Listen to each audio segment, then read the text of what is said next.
That's right. Yep. It's like playing in the ACC. It's kind of weak, isn't it? ACC football is what that is. I mean, really, it is like the Group 5 that will get in that never has a chance at winning. Maybe we've got that bracket expanded too far if the Lemon Shark can get in there. I'll tell you this. So Maddie was down for a bachelorette party this weekend. I think they were in Graydon. Okay. And one of them had a shark tracker.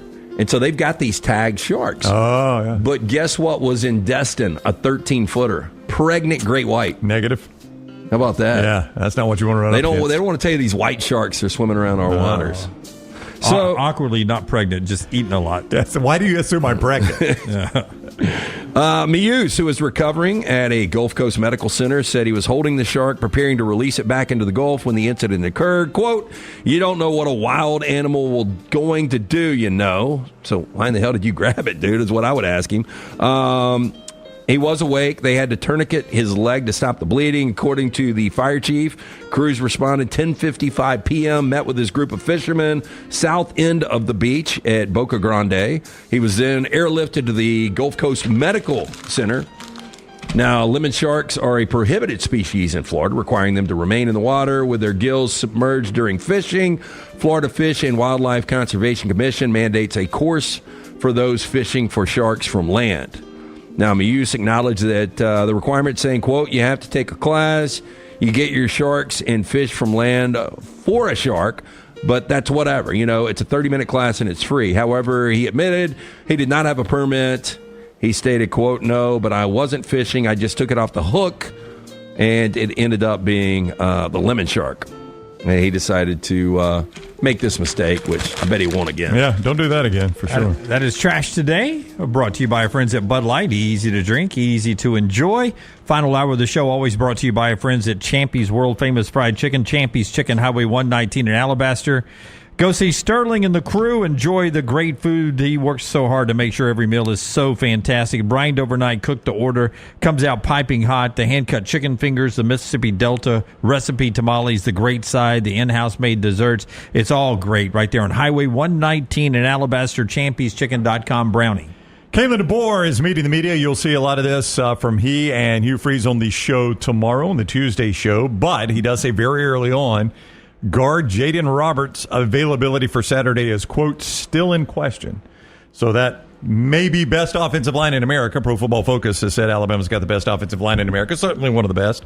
May not be at its 100% strength down in Tallahassee. If you've been going to practice, and I know most of you have not, but if you've been going to practice, you've noticed that he has not always been with the ones. Yeah. He has been with the twos a lot. Yeah, and concussion, apparently, according to Charlie Potter, concussion is the issue. But the good news is, other than Jam Miller and Jaden Roberts, Kalen DeBoer says it's a healthy slate. So that is your good news. You only got two guys, and one of those is questionable. That's two starters. It is. Projected starters before the first game, though. Well, I would look at it, Jim, as 20 projected starters are healthy now. That is the show today. Don't forget, in just a few minutes, new link, right, Brown? You got to get off this one. That's right. This will end. We'll launch a new one. Set your alerts. Link. Go and jump back in and watch Unlocked with Lance Taylor and Brock Hewitt. It starts here in just a few seconds. That's the next round. Until next time, God bless you and God bless America.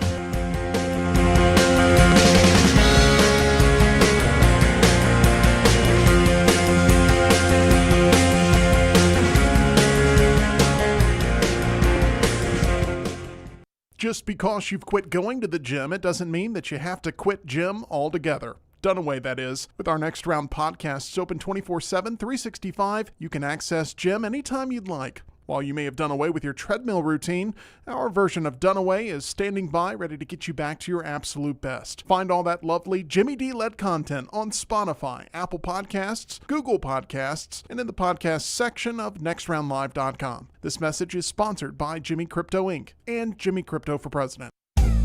Have you been injured in an 18-wheeler accident, company truck accident, car accident, or work-related accident? Call Alabama's largest personal injury firm. Alexander Shannara Trial Attorneys will fight for every dollar you deserve, and it won't cost you a dime. Trust me. What do you say, man? Call me, Alabama. Call 659-777-7777 or go to Shannara.com. No representation made that the legal services provided are better than legal services provided by other attorneys. Jim Dunaway. Lance Taylor, Ryan Brown. Live from the Birmingham Racecourse Casino Studios, the next round, presented by Bud Light, is on now.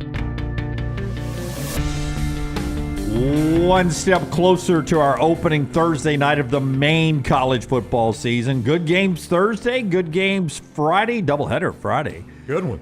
Then a whole bunch of games on Saturday, Sunday, and we wrap it up with probably my least favorite name game on Monday night, TCU, North Carolina. But I'll be watching it. We're ready to go. Jim Dunaway, Lance Taylor, Ryan Brown. We got Tyler and we got Forrester back there. You'll meet our new guy, Brooks, a little bit later on in the show. I'm going to try to get him to maybe zoom in with his upset.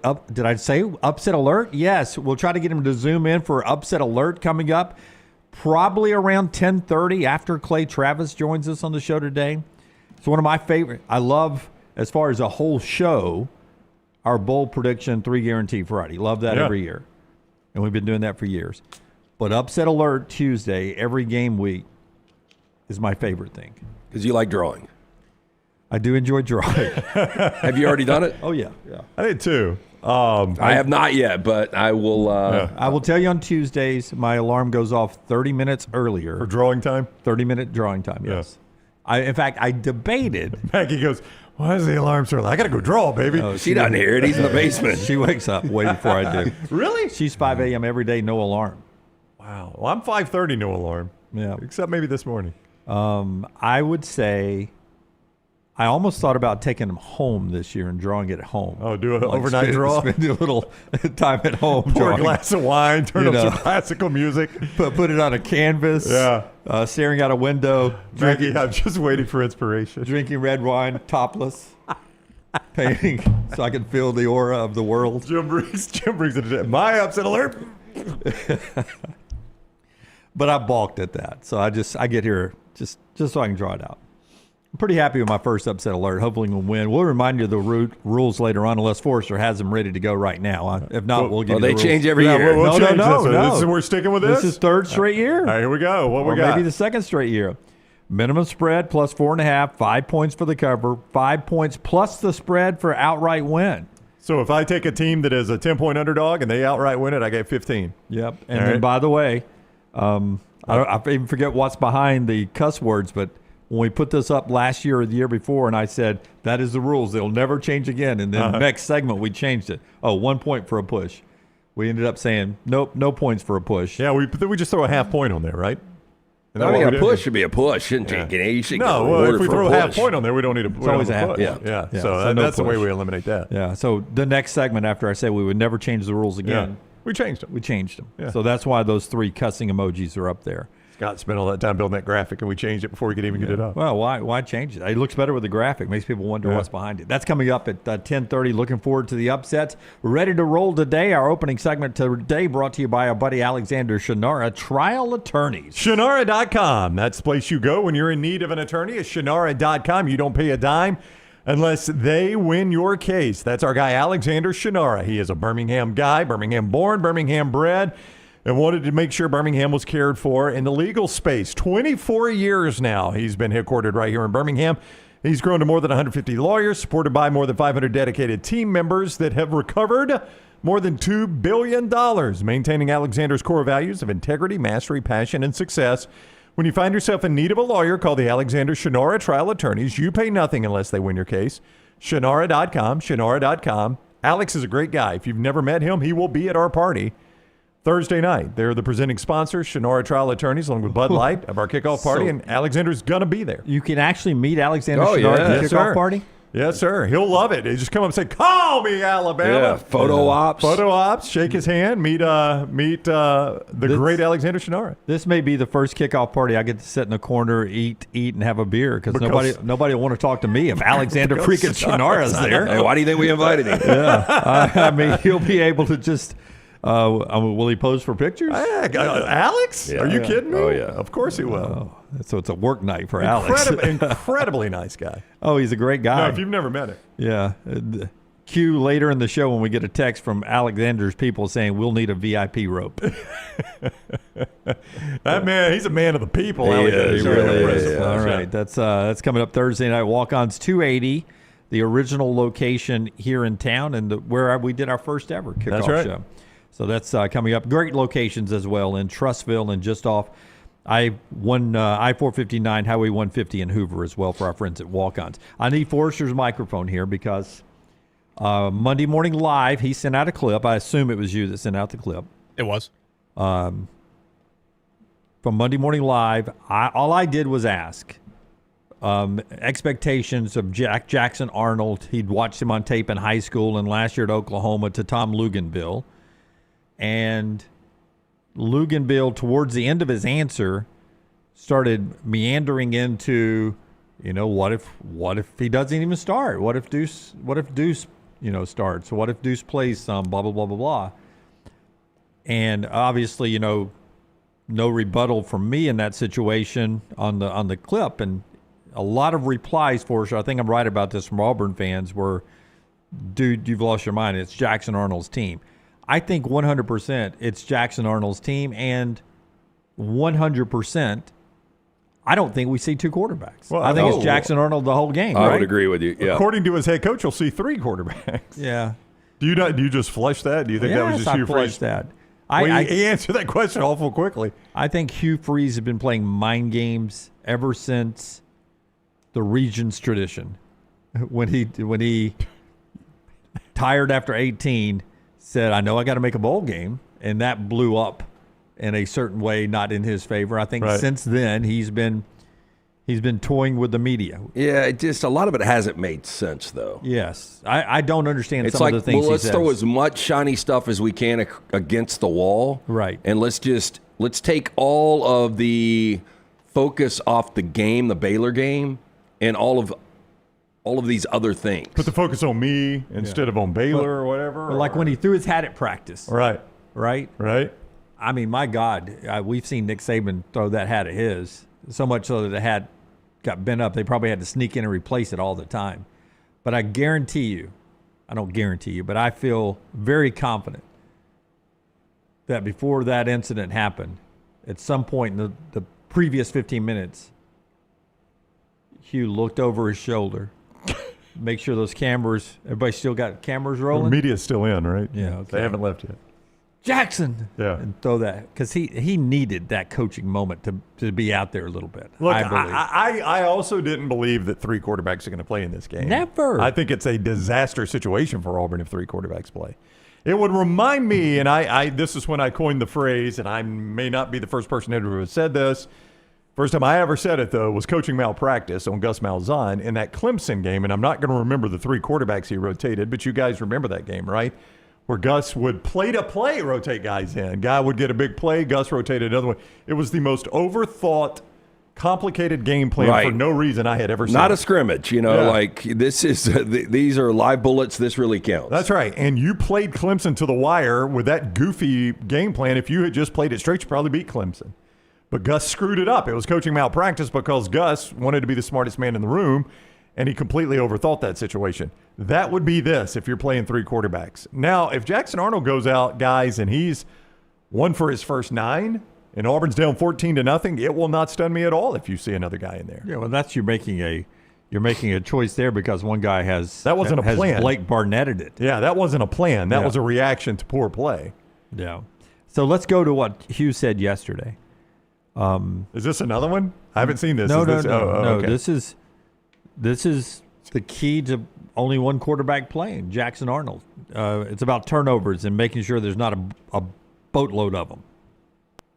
I think turnovers speaks volumes about how our season went last year, and it was not just one person's fault. It was coaches, it was players, and multiple. But if you look at what we average per play, it just doesn't add up.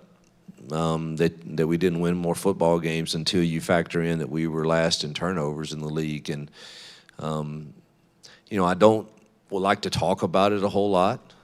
We talk about the ball being the number one important thing offensively, and that's what we'll continue to work on and continue to coach decision-making at the quarterback position. And there's nothing wrong with using your legs. There's nothing wrong with punting.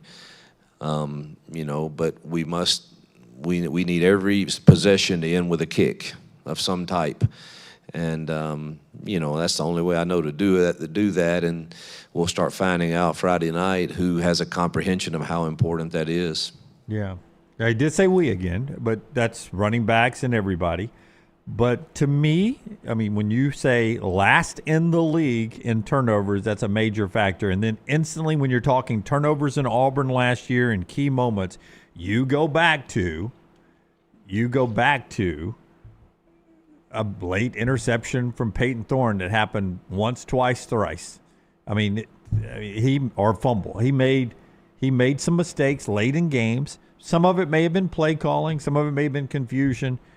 But there were moments that the quarterback was loose with the football last year. Well, it cost Auburn the Oklahoma game 100%. Peyton Thorne's pick six is the end of the Oklahoma game. It cost Auburn the Cal game. I mean, Lance, if they don't turn it over 5 times, it'd be Cal. Yep. So, I mean, that is the difference. 2. That's 2 right there. You got a winning record all of a sudden, if you just get those 2. And that's 2 where you can point right at turnovers. There, you don't have to talk about anything else, just turnovers, and that costs you the football game. And there are more, but I'm just saying those are 2 obvious ones. Now, he said it wasn't one person. He said some of it's coaching. So confusion on plays or bad plays, whatever can come to that. But I think one thing Jackson Arnold can do in this offense is make sure that they are more protective of the football. But that becomes an interesting question because, and you know this, Lance, and you do too, Ryan, you also don't want your quarterback playing too safe. You have to occasionally risk the biscuit to be an effective passing football team. Is that not true? Yeah, that is true, and that's one of the concerns I think for Jackson Arnold right now is how confident is this kid? Talking to Brock Hewitt on Unlocked yesterday, he was talking about coming out of or going into the bowl practice in 2023, Jackson Arnold's first start for Oklahoma, and how the coaches were raving like this kid is the real deal. There is no denying his skill set, how good this guy's going to be, but his confidence went in the tank last year. And so you just wonder where it is coming out of camp. And I guess it's one of the reasons that Hugh kind of told us the weird comments about, hey, DJ Durkin is not going to press on this kid. We're going to make sure that he's ultra confident coming out of camp. Auburn last year, by the way, was -9 in turnovers. The reason I bring this up is you rarely see a team in back-to-back years. I mean, turnovers are weird. You got really good defenses that force them, but sometimes you just get bad breaks. And it's one of the reasons that I didn't think Iowa State was going to win 11 games is because they were +9 in turnovers last year.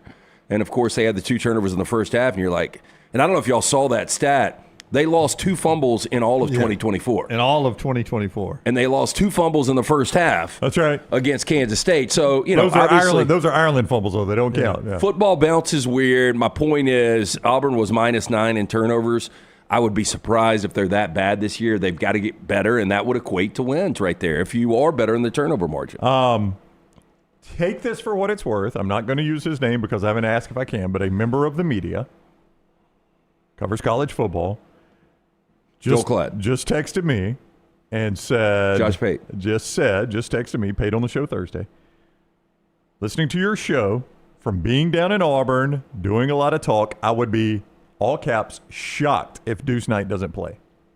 And then followed up, capital shocked. Yeah, well, here's where this becomes a problem. And it could end up being a good problem. Yeah. But if Jackson Arnold struggles just a little bit, then what do you do if Deuce is playing? Does Deuce take over the starting job? I mean, it's a little bit like we talk about with Keelan Russell and Ty Simpson, that the automatic assumption here is you're bringing another guy in because he's more mobile than the starter. Like the starter, we're starting because he's the better thrower. We bring Keelan Russell in because he's a better runner. Jackson Arnold starts because he's a better thrower. We bring Deuce Knight in because he's a better runner. Now, some of that is, there are a lot of factors in there. Jackson Arnold can run the football. Ask Alabama fans. Ty Simpson can run the football. We've seen him be mobile. So it's not like you're bringing in a guy that's got a different skill set. You're bringing in a different quarterback at that point because your quarterback has sucked. And you're asking this guy to run the same plays that the other guy was running, just run them better. If Keelan Russell is in or if Deuce Knight is in. So, I mean, I don't know. I'm kind of like you now. I got a little capital shocked right here if Deuce Knight doesn't play. So and I trust that person, so we'll You don't know see. who it is. I think I do. Oh, do you? Yeah. Okay. And I trust what Lugs was saying yesterday too. I just believe this is Jackson Arnold's team, and I think he'll play that way. Well, Clint yesterday, and I mean to go voice crack like I'm a teenager. Clint yesterday, though, brought up on his own, and I think he has said this on the show before, just how bad that film was for Jackson Arnold last year. Yeah. And I didn't want to, because I jump in on Klatt so many times. Yeah. I didn't want to jump in and say, you've got to throw a disclaimer in there. Well, I did. Well, no, we did. We did, and there is a disclaimer, but It's got to be. But that doesn't necessarily mean everything gets fixed. Just because you get behind a good line with good receivers, if you've developed a bad mental game and bad tendencies, those things can be difficult to overcome. Just ask. It was David Carr, right? Yeah, the Houston No, Derek Texans. Carr. It was Derek Carr. No, it was David Carr. No, it's Derek. Derek, yeah. Who got No, it was David. David. Derek had the mascara. He played for the Raiders that's right, forever. And the Saints. Yeah, one of the fighting Carr brothers who got sacked NFL record amount of times his rookie year. It was top last year. And he could never fix it. But it was an expansion team with the Texans. That's right, yeah. But he developed bad habits and gun shy, and he never overcame it. It wrecked his mental game. And you wonder where Caleb Williams is going to be taking that sack record last year. That's right. I mean, that's something you got to overcome. So just because you change locations doesn't magically fix all those things. Yeah, especially when Oklahoma's in an expansion team. They had some reasons. So that's a little Auburn conversation about Jackson Arnold. Before Brownie tells us about how comfortable everybody is in the chat room as Auburn fans with Jackson Arnold, this team, whether they think they're going to see Deuce. Tell us about our friends at mybookie.ag. Mybookie.ag as we get closer to maybe making a play on that Nebraska-Cincinnati game on Thursday night. You want a point spread on that one? Sure. Nebraska-Cincinnati on Thursday night. Currently, Nebraska a 6.5-point favorite. Cincinnati's your home team there, but that game's at Arrowhead, neutral site. But Nebraska a 6.5-point favorite. The Auburn Tigers on that first Friday night of the college football season, holding it a 2.5-point favorite. That's where you've seen Auburn for most of the summer. Texas still holding as a 2-point favorite at home over Ohio State. The Alabama Crimson Tide still a 13.5-point road favorite at Florida State. And in that big nightcap with LSU and Clemson, it clicked down 0.5 point yesterday, and it has stayed there. Clemson a 3.5-point home favorite over the LSU Tigers. So you can play all those games I just mentioned at mybookie.ag. Code next round. When you sign up at mybookie.ag and use code next round, they're going to give you something called a bet back bonus. Now, here's what that means for you. You make your first bet up to $500. If you lose it, again, up to $500, they just put it right back into your account if you lose. And you fire down again, it's like it never even happened, right? That's their bet back bonus. They want it to be such a positive start for you at mybookie.ag. They're willing to cover that first bet up to $500. What a great deal. That's when you use code next round. If you win, hey, you win. You just keep on cooking. If you lose, it's like it never happened. First bet is a bet back bonus at mybookie.ag when you sign up and use code next round. Bet anything, anytime, anywhere. Mybookie.ag code next round. Mybookie.ag code next round. And of course, if you want some advice on the plays you make at mybookie.ag, you do it with our friend Lance Taylor, lanceslock.com. A chance to sign up right now for the football package. Yeah, jump on, win with us at lanceslock.com. Tried and true, more than a decade. We've got an all-inclusive package available right now. Free play every single day at lanceslock.com. Always brought to you by our friends at Hemp Hill Services. Whether you experience plumbing, heating, or cooling issues in your home or business, they are ready to serve you. Call Adam, Chad, Andrew, the guys there, 205-229-2090. Hard to stop a train. For more information, hemphillservices.com. In the chat, how are they feeling about Auburn's quarterback situation before we flip to Tuscaloosa? Going into that Baylor game, Brownie. Let's go to, well, some people are saying we misremember the Blake Barnett start. And I guess I do, because you use that as an example. Blake Barnett, according to Royal Payne, and I'll take his word for it, I am not going to go back and check this, that he was 5 of 6 for 100 yards and a touchdown, no interceptions in that first game. I do not remember it that way at all. But I do remember that game never being close. He got yanked for Jalen Hurts is what I remember. Yeah. If the offense is stagnant in the first quarter with Arnold and Hugh has Knight enter and makes a big play all of a sudden, the quarterback issue has started. I don't know that it's a quarterback issue. I mean, you ride with Deuce Knight until you don't ride with him anymore at that point, right? Now, I mean, it could be game 2 and Deuce Knight is the one struggling and you have to go back. Then it's an issue. That's when it becomes a problem. Yeah, that's when it becomes a problem. Arnold at Oklahoma, 2024. Krusty reminds us, 1,421 pass yards, 12 touchdowns, 3 interceptions, 440 rushing yards, 444 rushing yards. It felt like 200 of those were against Alabama.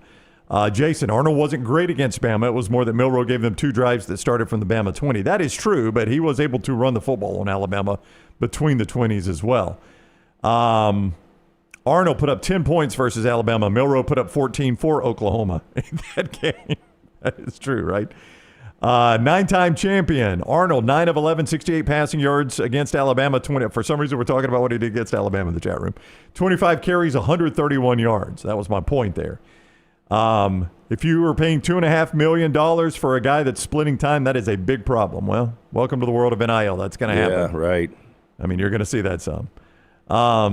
That's kind of – a lot of people are talking about the Fox situation, too, because of this game. Yeah, we're about to get to that right here in the opening segment, right after I clean up a little dead wood, if we can, by our friends at Gray's Tree Services. Yeah, I just want to he's saying that I don't remember – yeah, do you have the box score? I've got it. Yeah. I see the box score, but more importantly is when those passes happen. Didn't he come back in at the end? Yeah, he came back in mop-up duty. Yeah. Blake Barnett – pass incomplete to Calvin Ridley. Blake Barnett sacked by Michael Hutchings. Punt by J.K. Scott. God, I miss J.K. Scott. Oh, he's a good punter. Blake Barnett pass complete to Ardarius Stewart for 1 yard. Bo Scarborough runs for 4 yards. Blake Barnett pass incomplete. Complete to O.J. Howard for 2 yards. Oh, a lot of checkdowns. Punt by J.K. Scott. Third possession. Jalen Hurts run for a loss of 2 yards. He fumbled it, and he was in the game the rest of the meaningful snaps. It was mop-up duty. That is interesting, though, that Hurts did have 2 turnovers in that game, and Blake Barnett did not turn it over.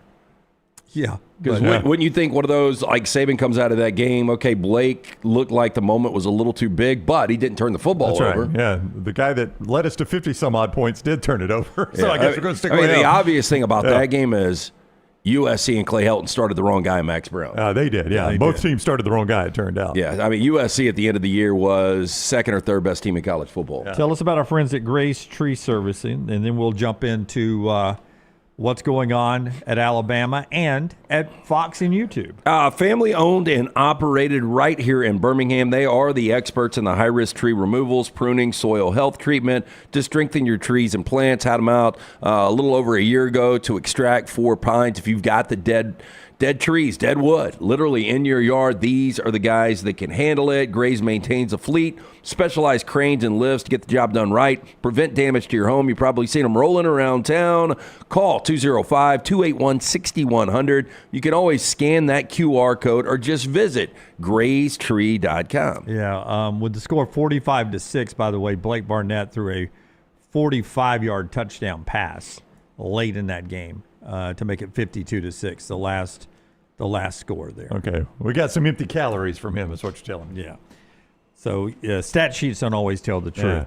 Ty Simpson hopes to be stacking the stats up in Tuscaloosa this year. Kalen DeBoer yesterday on Alabama's new starter and how important it is having an All-American center in Parker Brailsford right in front of him. Yeah, and I mean, Ty, I understand this is his first game, but, just with how long he's been in college and, he's got, a few games under his belt in different ways, but, it doesn't feel like maybe it feels that way for him, but I got a lot of confidence in him and just his emotional maturity and where he's at there to be able to take this in stride and it not be something that's overwhelming to him. So, but as you referenced with Parker, just those two guys working hand in hand, being team captains and the energy, or just the way that they kind of infuse energy into our team, but also do it in their own way where they can stay calm themselves. You feel very confident in what that's going to look like on game day with Parker running the show and, Ty there, hand in hand with him.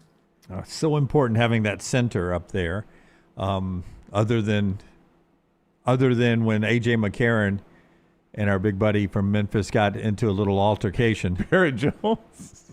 Alabama, the center quarterback relationship and combination, so important, especially for a young guy, right? Well, they at least waited to the very end of the game for that to happen. But no, I mean, that is absolutely huge. And Parker Brailsford has played a lot of football. In fact, I am pulling it up right now to see I how would many say games that he's appeared he has in. probably started 50-plus games. I mean, it's going to take me a minute to find his starts, but that's probably right. So this is an extremely experienced guy. Yeah, well, we know at least the national runner-up year played all the games, and then last year played all the games. Yeah. So that's two that's full 30 basically right high-quality there. seasons right there. He's huge for what Alabama does up front there.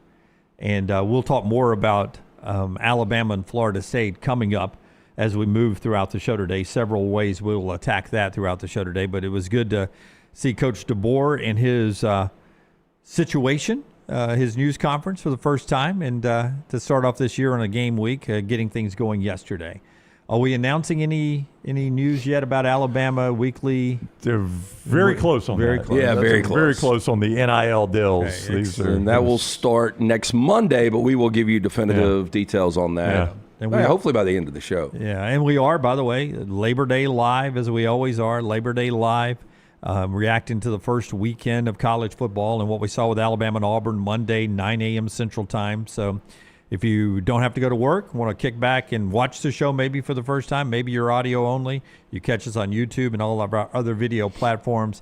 That's Labor Day coming up Monday at 9 a.m. Central Time. All right. We get these every year, always around football time, because they know Americans love to watch football.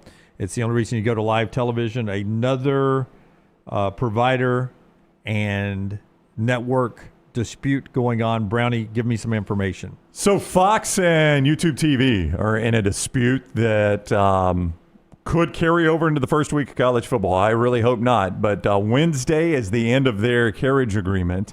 And they are taking shots back and forth at one another, Fox and YouTubeTV are. I never take sides in this, except for the fact that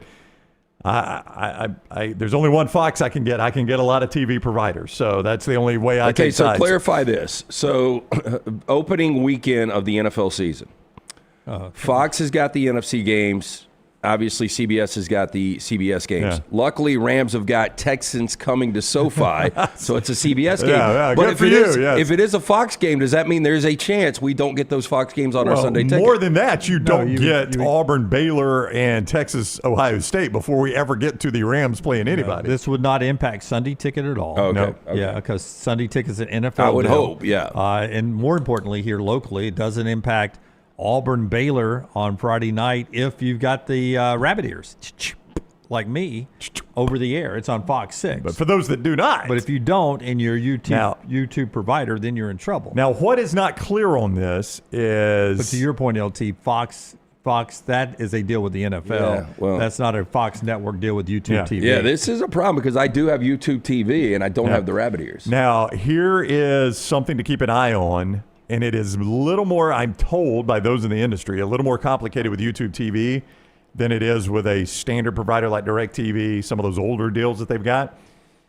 This could only be the Fox owned and operated, which, Jim, you could probably, there are some channels out there like NBC owns that channel. Yeah. Not some media company. Birmingham's NBC, when I worked there, was owned and operated for about 2.5 years. Great day, great times. Great times. Then there are other smaller, not network TV owners that own a lot of TV networks. Most of them are owned by non-network people, but the owned and operated, the same paychecks that pay, in this case, the fine that pay Hannity would pay the local Fox guy. That's right. If Fox 6 in Birmingham was owned and operated, the same guy or woman that signed Hannity's check would sign Hardison's check. That's right. And Hardison would like them to get those confused one week. Yeah. I'm just saying. It was always Send me weird. Hannity's check one week. We're both in the H's. Yeah, it was always weird that when I would turn in an expense report that I thought was a lot going to Alabama, LSU, and Baton Rouge, right, the person in New York used to seeing the Today Show. Yeah. The Matt Lauer expense report had no problem with me having alcohol at lunch. Some guy named Jim Dunaway spent $500 in Baton Rouge. Who cares? Why is this even on my desk? $500. Why is he eating fast food? Fox 6 in Birmingham is owned by Gray Media, Gray Television. So that is not a Fox owned and operated. So if in fact, and there are indications this is only an issue with Fox owned and operated, you're okay in the Birmingham market. That's the good news. Now, I can't 100% attest to that, but that's what it looks like right now. Well, what I would do is just flood Fox with phone calls right now. Fox 6 or Fox? Just ask. Yeah. I don't know, but I was kidding. Don't do that. I've been on the other end of those calls. Have you? Because they route it right to the sports department. Yeah, because you know who doesn't know? The person that's answering the phone. That's right. Yeah, they're worried about what's for lunch today. First of all, I don't think anybody answers the phone anymore. I think it's all automation. Probably so. Yeah. So I think you could be okay in Birmingham. You're not going to promise, but I think this is not going to impact you. But I'm okay. Well, you got there. $32 at your local. You know where I live? Lowe's, Home Depot, Tractor. Yeah. Here's what I would say. It's amazing to me how these things always happen in football season. It's also amazing how it always works out. It didn't always work out. There was the reason I'm a YouTube TV customer is I had to watch LSU USC on my phone, and the very next day, which was Labor Day, I called DirecTV and told them that'll be the last dollar you ever get from me, and I hired YouTube TV. And let me tell you what. If I miss a play of Auburn, Baylor, or Texas, Ohio State, I'll do the same exact thing to YouTube TV, and I'll be a customer of somebody else. I'll find somebody else. Get back to DirecTV? Perhaps, until they screw it up again. Perhaps. I might as well go back there. I've been paying them for years. All right. That's Did you get out of your Sunday ticket? I did get out of Sunday ticket. It did not click. I am still Red Zone, though. I'm all in on Red Zone. Okay. All right, that's our opening segment. A lot more college football to get to, some less confusing topics than TV providers. We'll get to that coming up. And upset alert in about an hour. All right, first one of the year. I can't even remember who won last year. Anybody remember? I doubt it was the Brown Bandit. Give me Forrester's microphone. You can't, huh? Was it me? No. I think we now know. Oh, I had it won until somebody... somebody hit one in the I thought I was in the mix. Last hour do you have our standings, Forrester? Oh, I would have said it was anybody but the Brown Bandit. It was absolutely me that won it. Absolutely, the Brown Bandit was last. I believe I was running away with it at one point, and Forrester says, I think it was something of, there's no way Jimmy can't win it. Yep. And from that point on, everybody hit except me the rest of the way. And then I won it at the last hour with Memphis knocking off Tulane. That was a big one for me. Oh, I remember that. Yep. Yeah, the Black Friday or Thanksgiving night. Yeah. Yep. Won it by a point or something like that. We'll see who gets it this year. It starts in an hour. Show being brought to you by the great folks at JohnsonRVCenter.com. Johnson RV Center. Tell us about that. I-65, exit 304 in Coleman, 334 in Birmingham. A lot of good stuff I want to tell you about Johnson RV. It's all good up there. First of all, great prices. They've got a price range for just about everybody as low as $129 a month with approved credit. They've got everything from the toy haulers, the tow behinds, the fifth wheels, the big motor homes. You can get those right there. Also, RV warranty forever. Make sure you're covered lifetime on anything that is new or qualifying pre-owned. You can ask more about that. And if you're a member of the military, active duty, or veterans, you're what made America great. They give you a great discount. See more, JohnstonRVCenter.com. And cap it, don't snap it. We always tell you one of the dirty, dangerous jobs around the house is cleaning the gutters out. You get on that roof, you slip, you fall, snap the neck, and die. No good to the wife or kids. Call our good friend Chris Stewart today, Gutter Cap of Birmingham, 205-823-2212. Right now, he will give you an absolutely incredible deal when you mention the next round. For more information, guttercapbirmingham.com. Follow Dunaway on Twitter and Instagram at Jim Dunaway.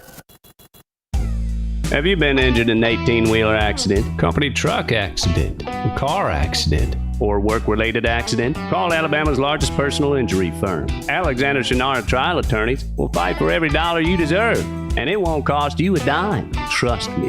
What do you say, man? Call me, Alabama. Call 659-777-7777 or go to Shinara.com. No representation made that the legal services provided are better than legal services provided by other attorneys. At Central State Bank, we are large enough to serve you and small enough to know you. Manage your money with ease, whether it's mobile banking, hassle-free checking, competitive loans, business solutions, or personalized financial advice. We're your hometown bank with big-time service. Visit us today and experience banking made simple, because at Central State Bank, you come first. Member FDIC. Hey, friends, if you're looking to expand your business and inform the Next Round audience about your exciting brand, contact us at sales@nextroundlive.com to be part of the team and advertise your product to hundreds of thousands of potential consumers on our ever-expanding platform. Let the Next Round help take your business to the next level. Get more information by emailing us at sales@nextroundlive.com, and one of our team members will work with you to build a plan to take your business to the next level with the Next Round. Hey, let me tell you about our friends at Urology Centers of Alabama. Compassionate and comprehensive urological care with 35 physicians, 17 locations across Alabama. Their patient-centered approach to all of your urological needs. Remember, they've got that new men's health center. It is beautiful, helping men with a wide range of sensitive male issues in a comfortable environment. You can always go online, visit urologycentersalabama.com, schedule an appointment with one of their many urologists today. Stop by the New York Butcher Shop and pick up the finest in certified Angus prime beef steaks and burgers, premium pork chops, ribs, and all-natural chicken cut to order just for you. Their chef-prepared entrees and side dishes are the perfect dinner-to-go choice for your family and are ready to heat at home. With a great selection of fine wines and desserts, the New York Butcher Shop is your one-stop dinner shop. 2 locations to serve you, Cahaba Heights and on Highway 119 in Greystone. The New York Butcher Shop, rare quality, well-done service. Hey, Lance Taylor from the Next Round to tell you about my friends at Michelson Laser Vision, located conveniently UAB Highlands. Almost 20 years ago, I went in for the procedure. Only took 12 minutes for both eyes. When I went in, I had 20/200 vision. I was legally blind. Now I have 20/15 vision, still 19 years later. Make the call today. Schedule a hassle-free consultation. 969-8100. Dr. Mark Michelson, Dr. Jen Michelson, Michelson Laser Vision. Make sure you tell them the Next Round sent you. 969-8100 or MichelsonLaserVision.com. Follow Next Round Live on Twitter, Instagram, Facebook, and YouTube. The social media team at Next Round Live is dedicated to giving you daily news conferences and practice video from UAB, Alabama, Auburn, and around college football. Follow and compare to the sites you used to visit. You'll also get the latest highlights and news from the Next Round Daily Show. Turn on the notifications so you don't miss a thing. Follow Next Round Live on Twitter, Instagram, Facebook, and YouTube. See more at nextroundlive.com. It's bow time. Tired of choosing between sweet and savory? Why not have both? Introducing Bojangles' new chicken and bowberry waffles. The bold Cajun chicken filet you love, now drizzled with a bowberry honey glaze and sandwiched between 2 warm waffles. Which means your favorite meal of the day just met your new favorite dish. And lucky for you, it's served all day. But it's only here for a limited time, so try chicken and bowberry waffles at Bojangles today. It's bow time.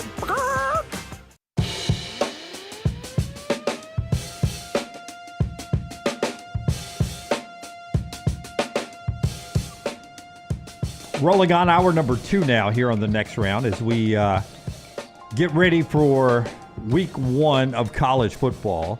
Some big news from a couple of SEC camps. Florida, DJ Lagway, full go versus Long Island, says Billy Napier. Despite all the injuries, he won't play long probably against Long Island, but Lagway is a full participant at practice, good to go. Well, I think that was one of the big question marks. Is Lagway going to be 100%? It was just a couple of months ago we were talking about, has he even started throwing yet? So this is good news for the Florida Gators. I agree. You probably see him a quarter. He probably goes 200 yards and a couple of touchdowns in that quarter. And then things are going to get real for Florida. For Tennessee, Boo Carter, who didn't do a lot of off-season work, didn't do a lot of stuff with the team. In fact, reports had some altercations maybe with team leadership in Boo Carter, the best returning player on that team most likely. Definitely the best returning defender on that team. Josh Heupel says yesterday he anticipates Boo to play in their game against Syracuse, which I think shows you how important the Syracuse game is to Tennessee. I would agree. I mean, a month ago that looked very unlikely. So that's obviously or a couple weeks ago that looked very unlikely. So it's obviously a positive move in the right direction there. That is a sneaky, fascinating game to me. Steve Angeli, how good is he going to be at quarterback? I don't know. Because you're talking about how good is either quarterback going to be? Yeah, but Syracuse last year was so sneaky good offensively. Yeah. I mean, they led the nation in passing offense. Cal McCord was fantastic. They had really good receivers. Fran Brown in year one was 3-1 against ranked teams. I don't see it all coming together again this year. Yeah, Like McCord's going to stick with the Eagles. That's right. That's where he is. I think he's sticking with the Eagles. That's how good he was last year. And Tennessee's a 14-point favorite. And with all that said, like as good as everything Syracuse did last year, Tennessee's still a touchdown favorite with a brand new quarterback, without Dylan Sampson. So Vegas knows something maybe the rest of us don't know there. But I'm still fascinated by that game. Number 2 on my list, on my upset alert. That's the one I didn't go with. You cut the orange? I did not go with that. I was thinking, not for the outright win. I was thinking about that for the easy cover. Yeah, just get inside the 14? Yep. I don't know. I mean, it's just one of those when you start to think, boy, that's a tough game for Tennessee. And then you look and Vegas has it at 14. You're like, what am I missing here? Yeah, I don't think it is, but we'll see. Yeah, I think Vegas misses more early than they do late. They get it more dialed in? In my opinion. Get Vegas in the first 3 weeks? Week 1, I think I can step on Vegas' throat. Good luck, you mybookie.ag. Step on Vegas' throat. And South Carolina finally gets it cleared. Rayshal Faison, 6-year out of Utah State. He gets that 6-year finally cleared to play. Nobody watched Utah State last year, but this kid, Faison, 316 carries, 1,845 yards, and 13 touchdowns. Can they get him game ready and ready to go against Virginia Tech for week 1? This is a big get for South Carolina. Yeah, and South Carolina is one of these teams that you start to look at what they've assembled talent-wise. Everybody talks about sellers, but you look at what they've got defensively. Again, we've talked about what they've got on the edge. I mean, Beamer's done a really good job of recruiting. Where has he been in the last 4 cycles of recruiting? I think they've been in the top 20 every year, haven't they? Yeah, or close to it. Since we got to NIL, South Carolina has tapped into NIL very well. He's done a good job of evaluating talent, but getting some high-end 5-star guys from that region of the country. I mean, just look at Lenore Sellers and who's the kid? I don't have him written down right in front of me. The defender, Miles Sanders? Miles Sanders, right there on the end. Yep. So he's able to get the elite guys. Maybe not as many as Georgia, Texas, but he's able to get some of those 5-star guys, and that's continued. He picked up a 5-star quarterback just the other day. All right, more college football here in the opening segment. After we hear about our friends at Inverness Country Club, LT. Inverness Country Club, it's always a great option out there.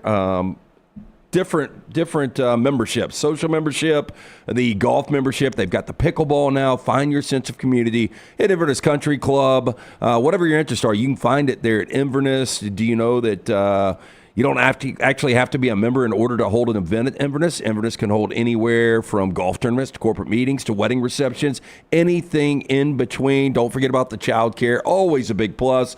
Best days happen in Inverness. To take a tour of this unbelievable club, very important. Call Erin, tell her the next round sent you, 205-991-8608 or online, iccalabama.com.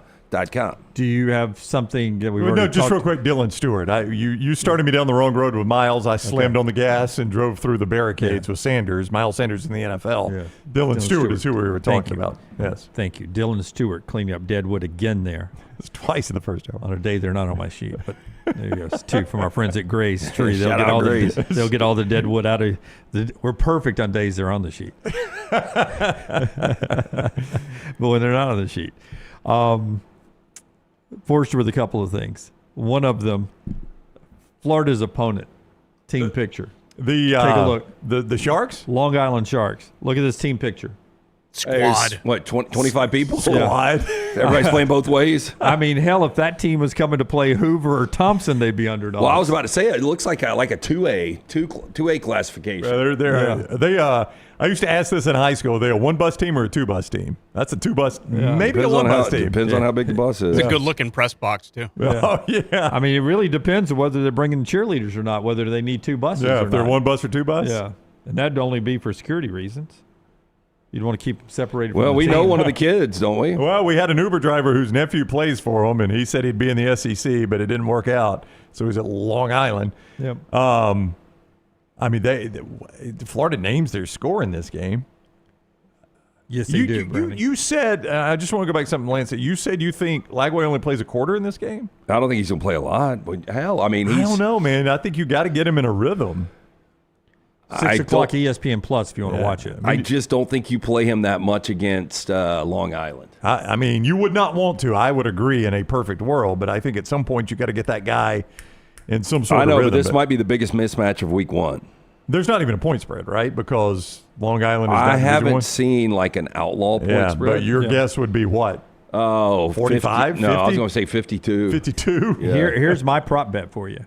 Does Florida score more points than number of people on Long Island's roster? Number of people in that photo? Yeah, the number of people on that photo. Well, if you tell me that DJ plays a full half, yes. Yeah. All right, so across you've got 2, 4, 6, 8, one's coach 10, 12, 14, 16, 18. Is that about right? Yeah, 7 times 18. That's going to get pretty high. Yeah, I don't think Florida would score that much. That's more people than I thought it was. Yeah, when you start counting. Yeah. Well, some of those are coaches now. Wait a minute. I counted too many. 2, 4. Yeah, I mean, you probably got – God, that is a small team. It does look like a small really team. Small. Yeah, I mean, it is. Boy, but it's more people than I thought it was going to be. Florida is going to – You got to take out the edges. Yeah, that's a lot of coaches and staff on the edges. Yeah. I mean, Florida is going to – Thanks for the zoom in. That's going to help my counting. Until we saw the schedule release earlier this year, I had no idea that Long Island had a football team. Oh, I'm with you 100%. This is how I had learned no idea play. they were the Sharks. Yeah. I'm going to put that at 6 times 12 on players. Yeah. So I'm going to put that at 72. I don't think Florida will go that. I think Napier – I don't know, man. Napier is trying to keep that fan base juiced up. And do you guys remember last year? Well, before you say this, I do remember a time when Spurrier loved to cover. Oh, there's no doubt. Yeah, and Spurrier loved scoring points. I think there was a lot of boosters that probably knew Spurrier's, well, I don't want to say cell number back then, probably just had a direct hard line to the office. But he found a way to cover, and that's one way to really get the fan base behind This is going to be hard to remember because of the way the season ended.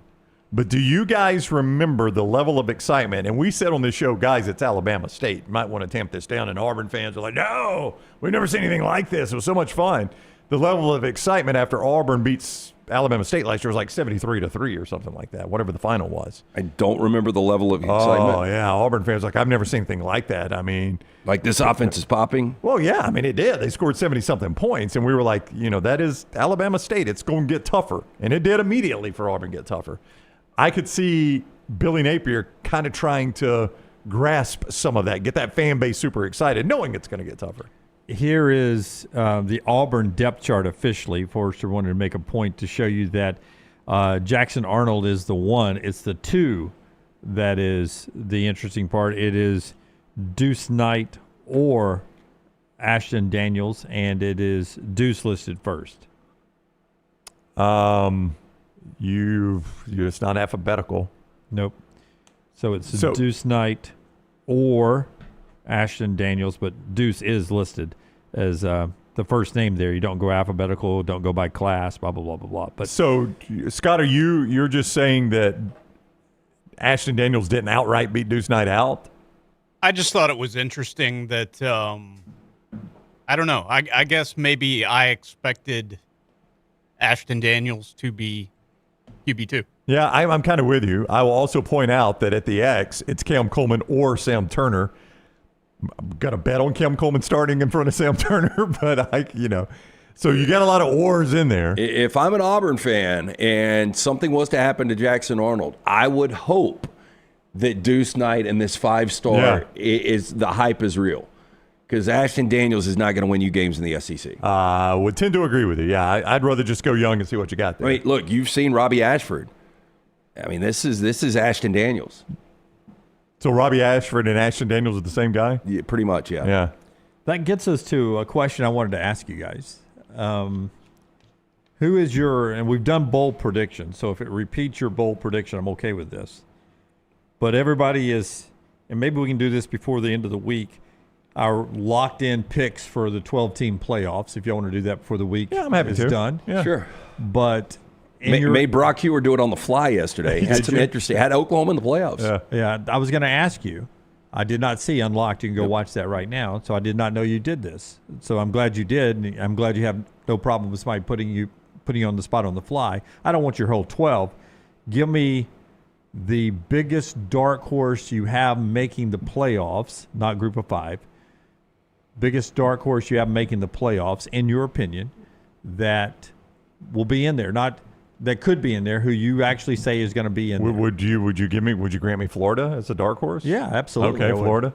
Florida for you. I mean, with that schedule, I just think a lot of people think even if they're good, that schedule is just too challenging for them to have the record required to make the playoffs. I still think, especially with what Josh Pate painted, if he's, if what he paints happens, I think a 9-3 with that Florida schedule could get them in. That's off of your bold prediction. That is a bold prediction. I had them in the college football playoffs, so I'll stick with that. Mine off of my bold predictions. I said Alabama and Auburn would play each other twice, which is what the headline was. The sub-headline was that means Auburn's in the playoffs, and I think that's a huge dark horse pick.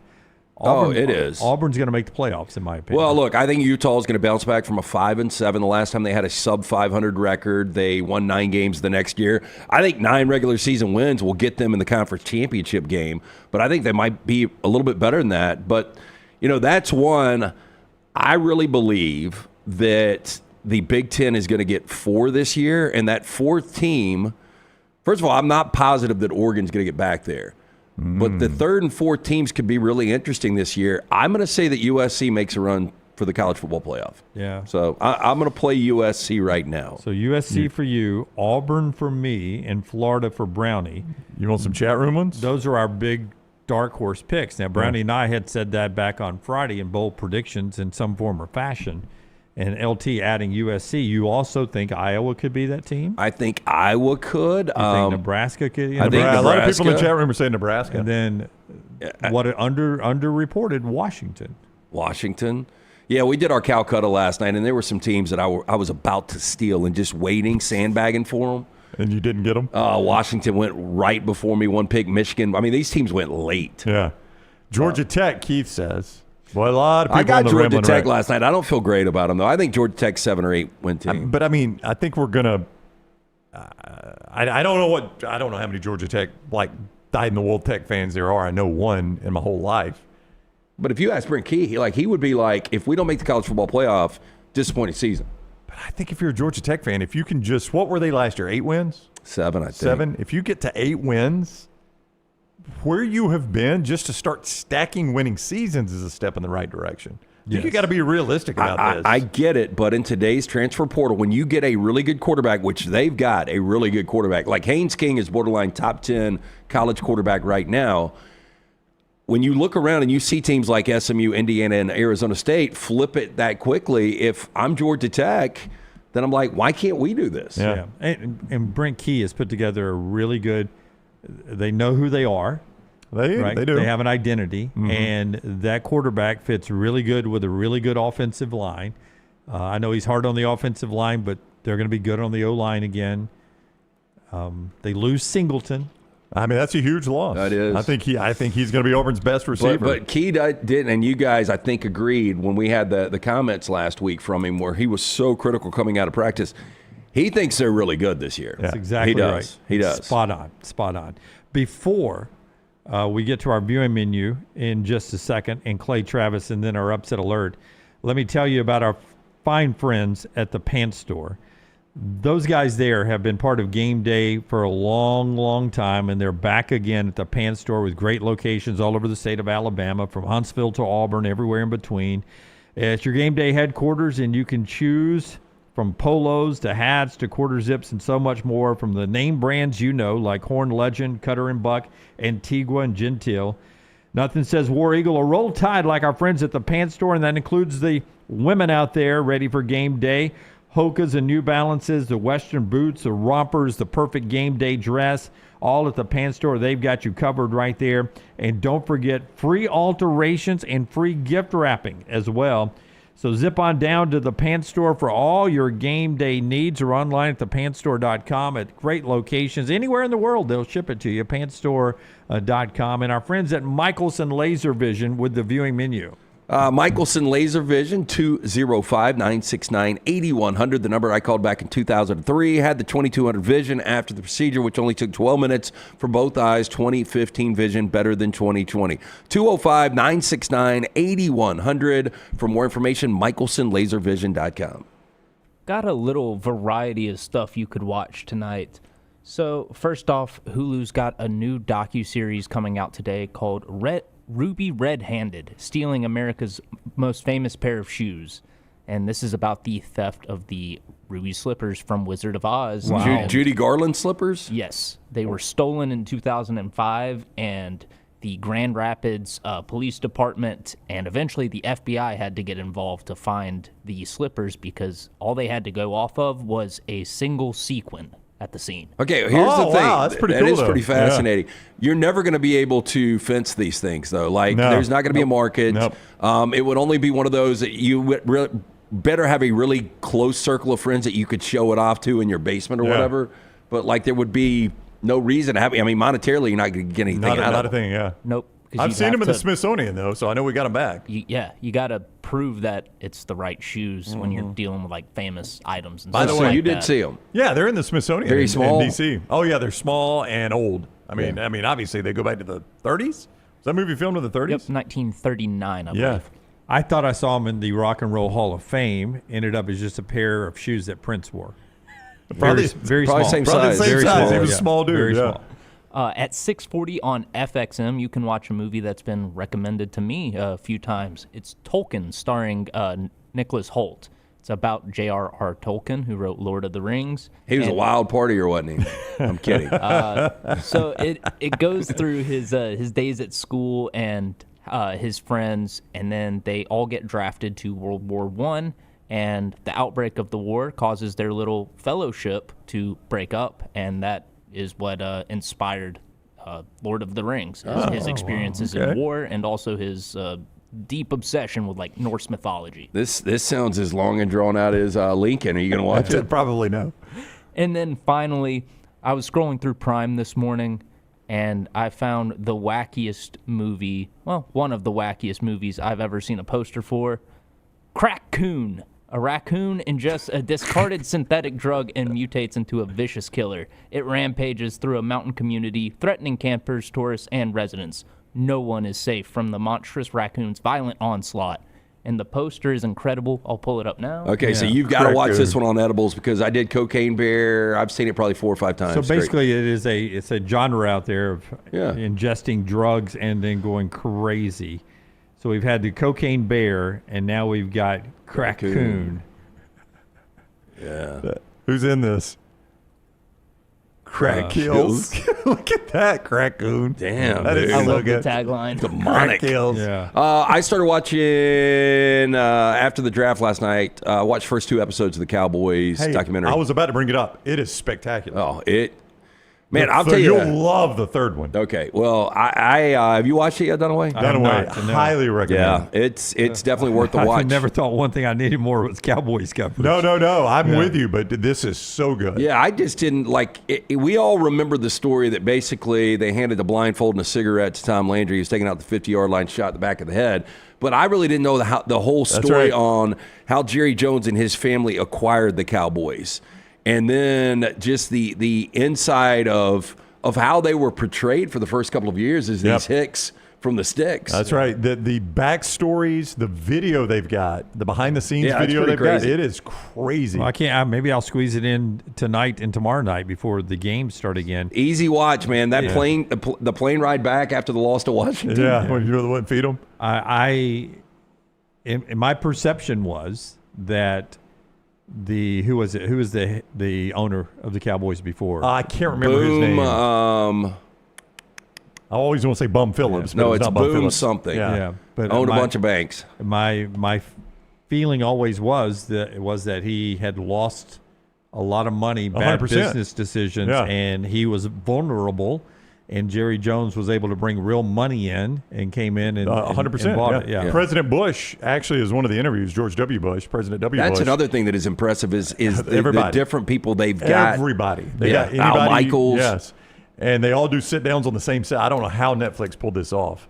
But President Bush talks about the economy in Texas at the time, and there was a big housing crisis, and it's what got this guy upside down, and he had to unload the Cowboys, and Jerry Jones was there waiting with the check. I don't know if there's ever been a bigger ROI than what Jerry Jones paid, and now the Cowboys are worth. That's the way I remember the story when it was happening, was that they were almost upside down as an NFL owner, and the NFL was going to step in and make sure somebody bought the Cowboys, and Jerry came in at a better price. Michael Irvin is fantastic at this. His greatest line, though, is when Aikman's hurt and Berline comes in, and he goes, I told Steve Berline, do you want to stay in the league? And he said, yeah. I said, then throw the ball to me. Yeah. And I don't remember Berline going on that heater. Oh, I know. He was so good. It really is well worth the watch. Now, I don't know. Again, most of these burn out by the time it gets to, 8 episodes? I don't know how they're going to hold up 8, but through 3, it is fantastic. But my buddy Steve Mason, who was at the draft last night, he said that he watched all 8 in a couple of days, and he said just all of them are great. Yeah. At some point, it gets to where the Cowboys have been really bad for 30 years and it won't be as interesting. But early days stuff, it's really good. That would be really good. Yeah. Well, it shows you how poor the league was back then. Like they didn't know what they were doing. Metal lockers. Yeah, I know. By the way, just since 2021, NFL franchises value have doubled. The Cowboys now worth $12.8 billion, doubled since 2021. And what did he pay? $140 million? Something like that, yeah. Yeah. And it's now valued at $12.8 billion. Cincinnati's the poorest valuation in the NFL at $5.5 billion. That's what the Bengals are worth now. People will not believe this, but I remember back in the day when I would play the Florida lottery, like my dream was to buy the Rams in the early 90s. And you could have done it. Probably. It would have been, I could have at least been probably a majority holder. Yeah. Or you could have been a big part of it, yeah. All right, top of the hour, Clay Travis, upset alert. I don't know if he'll do it on camera or not. You'll meet our new employee, Brooks, who's going to be part of our upset alert this year. So that means he has a chance to beat the Brown Bandit like everyone else did last year. All that's coming up. The show being brought to you by our friends at Bojangles, taking us to the top of the hour. Hey, they're bringing us lunch today. We're super excited up here. The Double Down Media staff going to eat well from Bojangles. Who's excited about that? Who? Maggie Dunaway, because she's at Duke right now, and she has told me, hey, try not to eat out 3 times a day. You get a to-go box with Bojangles. I love it, man. The Duke education. Hey, you don't eat out. That's right. Bojangles bringing it to you. That's eating in. It can be bow time for you this football season. Don't forget the tailgates and the parties as you watch the games.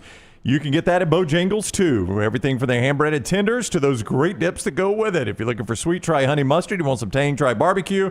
You want some heat, try creamy buffalo or peach honey pepper. You want smooth and creamy house-made ranch, jalapeno ranch, or classic bow sauce ready and waiting. Head to Bojangles. Order some hand-breaded tenders with your favorite sauce today. It's bow time. Take the next round anywhere you go with official Next Round gear. Buy yours today at nextround.store. Have you been injured in an 18-wheeler accident, company truck accident, a car accident, or work-related accident? Call Alabama's largest personal injury firm. Alexander Shinara Trial Attorneys will fight for every dollar you deserve, and it won't cost you a dime. Trust me. What do you say, man? Call me, Alabama. Call 659-777-7777 or go to Shinara.com. No representation made that the legal services provided are better than legal services provided by other attorneys. Excitement awaits at Barber Motorsports Park for the UAB Medicine GT World Alabama Benefiting Teal Wings of Hope, September 5th through 7th. Witness some of the most iconic sports cars like Lamborghini, McLaren, and Ferrari battle it out on the track.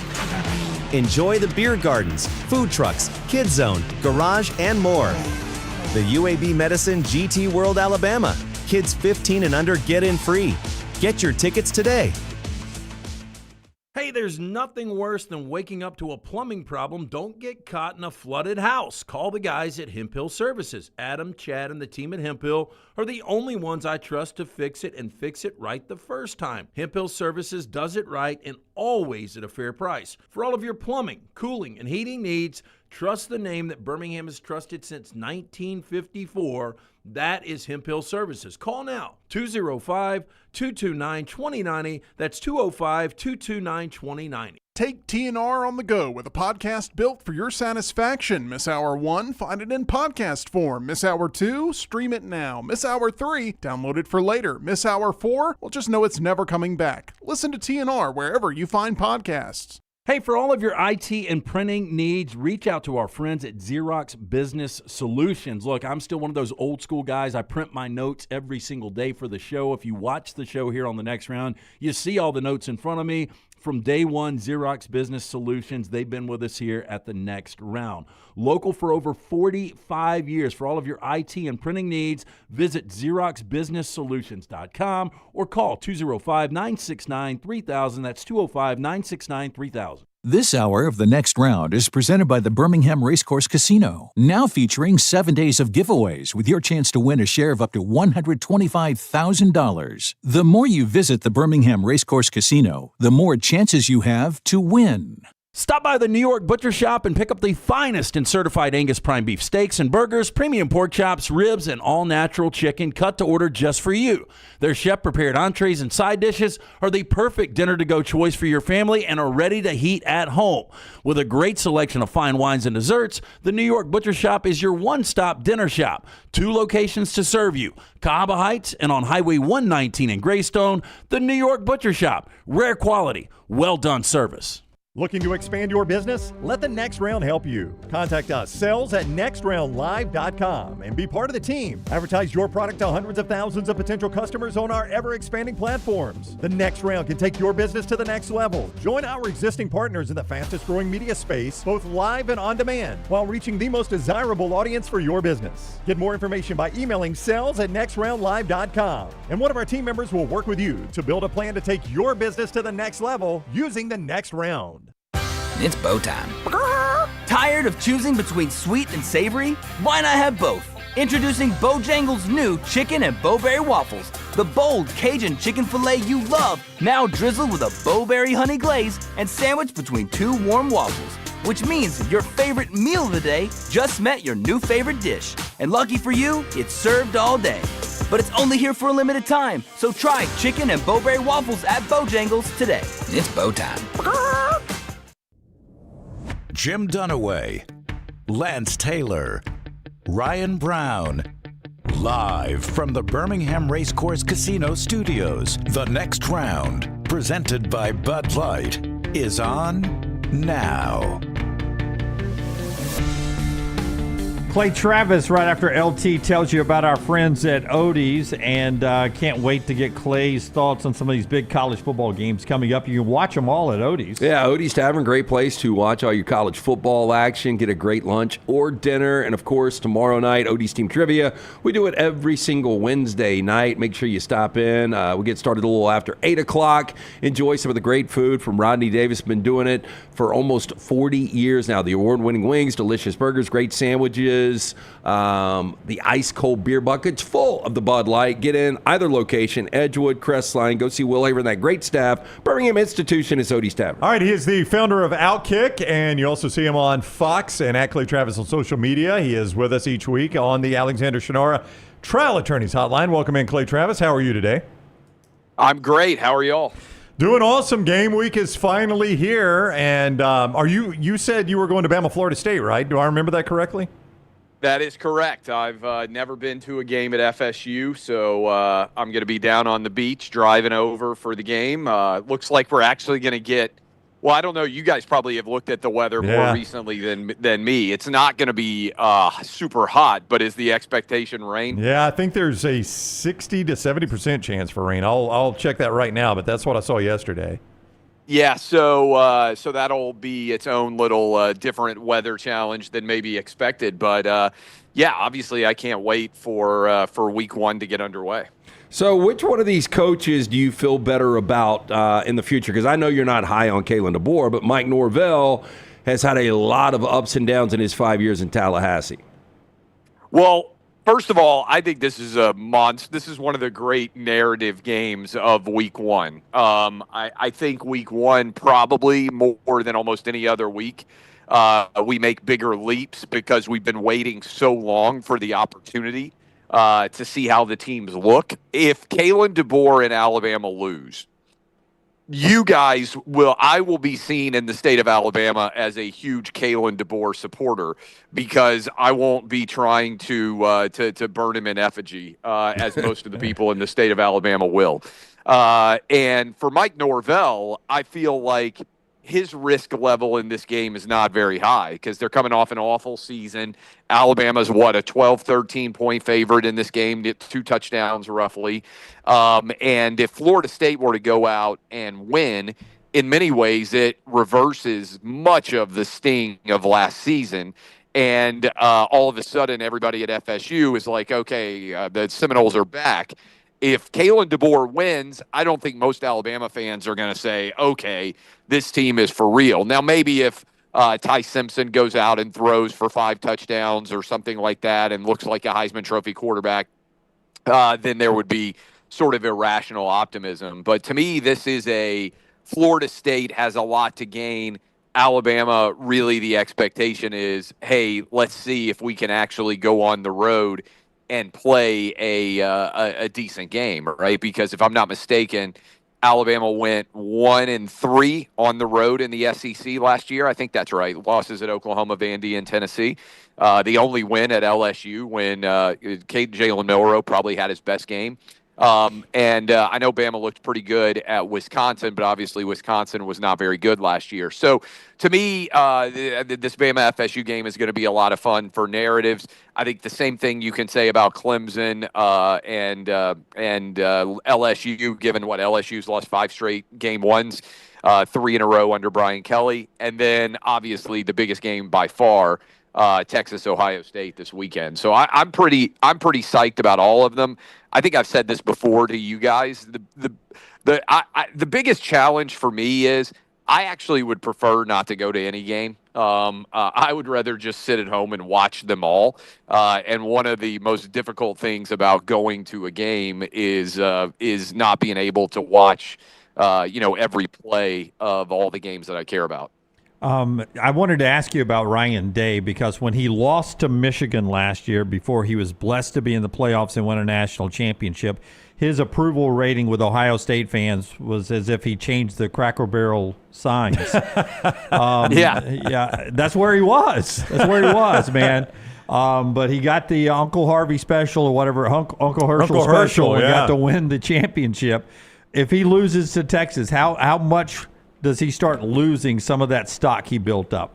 Well, here's a provocative take for you guys, and I don't think it's a crazy one. Ryan Day would have been fired if the college football playoff hadn't gone to 12 games last year. I don't think that's crazy. I don't think it's crazy.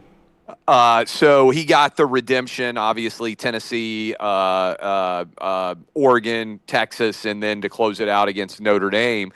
Those 4 straight wins and a national title. I don't think he's going to be under that much pressure against Texas if they lose. I think the pressure on him comes if they lose. What would it be, a 5th straight year to Michigan? Yeah. I think that's the math. That game will matter way more than anything that happens against Texas. And honestly, I don't even think the Texas game matters that much for FSU. For OSU, because I don't see enough danger on the schedule hardly. I guess you could say, well, Ohio State goes 10-2. If they beat Texas, it's almost impossible to see them losing 3 in the Big Ten. So I guess I can see that argument. It is possible they could lose 2.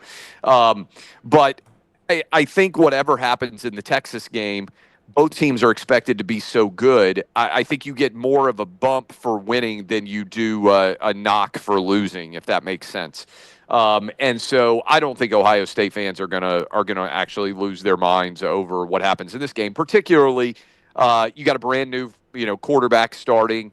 You're going up against the number 1 team in the country. I actually think this is a rare situation where Ryan Day is not under immense pressure to win, which doesn't happen that often at Ohio State.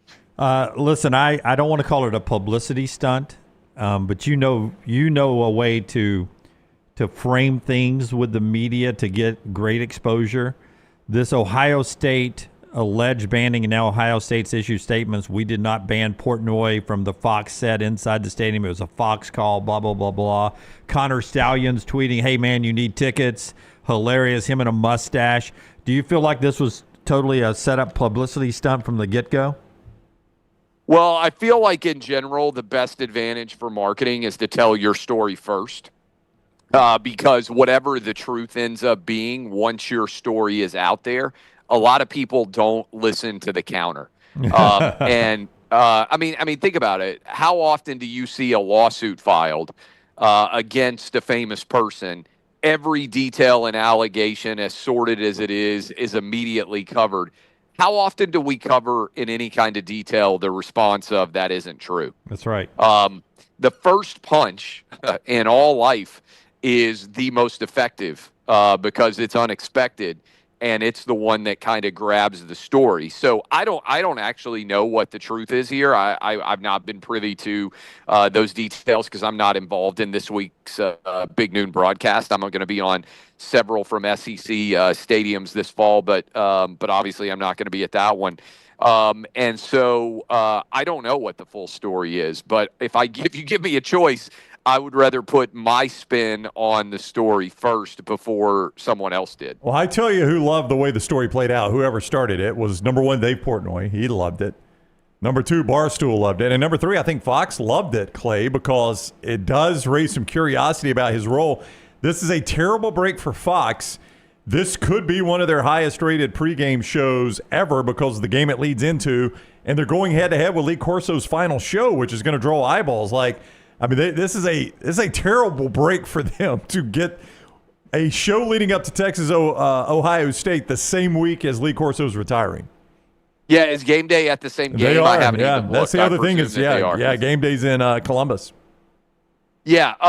So look, I think Fox has made a major investment to try to go head-to-head with game day, which I think you have to respect if you're a college football fan, because game day is an institution. And I think the numbers are, you guys can correct me if I'm wrong, I think game day gets around 60% of the audience, and Fox now gets around 40% of the audience. Now, I think game day would probably say, hey, our audience really hasn't been that impacted. What's happened is Fox has smartly put a game right connected to their pregame show, which actually has drawn way more eyeballs to Fox. And so I would think, and again, I don't have the numbers in front of me, but I would think what it's shown is that there's just a bigger overall pie for the college football pregame shows as opposed to game day really kind of being dented.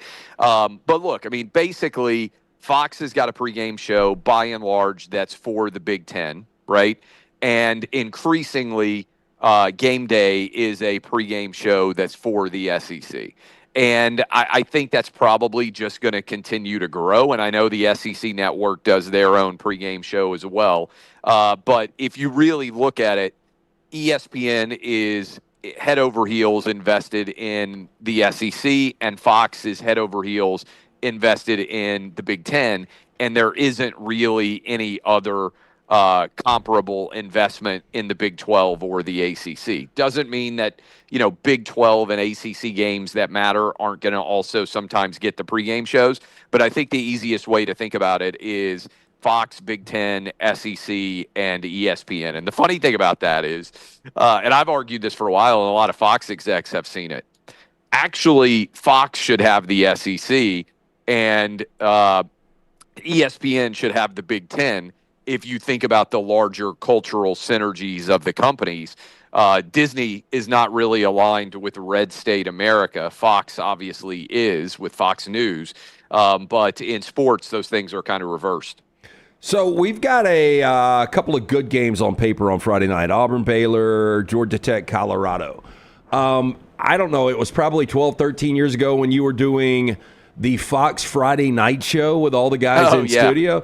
That's right, yeah. And my point was going to be, man, I have such an appetite, more of an appetite for a Friday night lead-in for college football than early Saturday morning. Why do we not do a late Friday night show anymore? I thought it was fantastic. Yeah, I've been arguing for this for a long time. I really would love to host a college football pregame show from bars, like great college bars, on Friday night. We can help you with that. That would be fantastic. I mean, honestly, next year I may just find. I think I've got. It's a big undertaking. Point one, but point two, you're preaching to the choir on this. I think, and I know there's high school football, which is going to be its own wrinkle because I got a son playing high school football now, and I don't want to miss any of his games. So my life is kind of changing a little bit compared to that. But you're right. So let me take you back. In 2014, I hosted a Fox FS1 college football pregame Friday night show. Now, We did it from the LA studio. But it was me, it was Matt Leinart, Lindsay Theory, who now is at ESPN, George Reister, who's a former college football player. I think he still does media. We had a good crew, Stuart Mandel, Bruce Feldman, and I really think that the market is there even more now on Friday night because, and by the way, I think the market's there to do like a late night. Right, like a 9:30, 10 o'clock show. Yes. As people are in their hotel rooms, as everybody gets back from the high school football games and like kind of kicks their feet up, I think there's way more demand for a night show on Friday than there is an early Saturday morning show. 100%. Especially for younger people. And what I think it would really do is, one of the coolest things about college football and college athletics in general is the bar, like the bar scene that surrounds where you go back to the old college bar that you used to love. It's one of the cool things. Like, I'll just give them credit. Innisfree. If you're at Innisfree at like 9 o'clock on a Friday night before a game, you got all ages. You might have grandma and grandpa there. You might have dad and mom. You might have, fraternity, sorority girls. Fraternity guys, sorority girls running around because everybody's getting ready for the big game. Now, by the time it gets post-midnight, obviously the crowd gets way younger. But I just think it's a part of college football that is not featured enough. And I've wanted to do that for as long as I've been in college football media, which is 20 years basically now. Yeah, back in local TV before there was the internet, that was how we counter-programmed the two stations, Rick Carley and Fox 6 and Radar and 3340's high school shows. They had massive high school shows. Right. I just sold my station on, let's do Friday nights from College Town to road games or in Tuscaloosa and Auburn. Then that's the only way we stay competitive in the ratings. It would only be more on the internet with younger audiences now. So I fantastic. think the benefit you guys have, and you've seen it. I mean, you've got a great YouTube audience. I mean, you don't have to have the same expensive infrastructure that you did in the past. I mean, you could put this thing up on YouTube, and I think you would build a really great, fan base that wants to see it, right? Most people don't get to go out on Friday night anymore. I think you'd have a lot of ages. I think young people would watch it because they feel like, hey, this is a reflection of what our Friday nights are like. I think people who are older, who are coming back home from the high school football games, are just kind of psyched and would like to have something to kind of whet their appetite as they get ready to go to bed, maybe kick back and have a couple of beers leading into the weekend. I just think the market, and by the way, you could rerun it on Saturday morning, right? I mean, it's not like until the game's kicked, you could watch it when you woke up on Saturday morning too. So anyway, I think it's a no-brainer, and I think it would do really well. And especially, I think as you did it over time, people would start to clamor, hey, come to our bar like they have with Game Day, come to our campus. I think there's a lot of people that would like to see their favorite bar reflected in a show surrounding a big game. All right, he is Clay Travis, founder of Outkick, Fox Sports as well, and you'll see him if you're down in Tallahassee. He'll be hanging around Bama, Florida State. 84% chance of rain, according to AccuWeather. Yeah, by the way, with, unfortunately, my 14-year-old Alabama fan son. So that is my traveling companion for Saturday. What jersey did he go with this year? Did he get a fresh jersey for this season? This is a great question. I told him he should get a Ty Simpson jersey because I actually really like Ty Simpson. He had Jalen Milroe last year. That's a good question. I'm not sure if he's got an updated player jersey this year or not. He looks like a Ryan Williams, too. I was going to say Ryan Williams.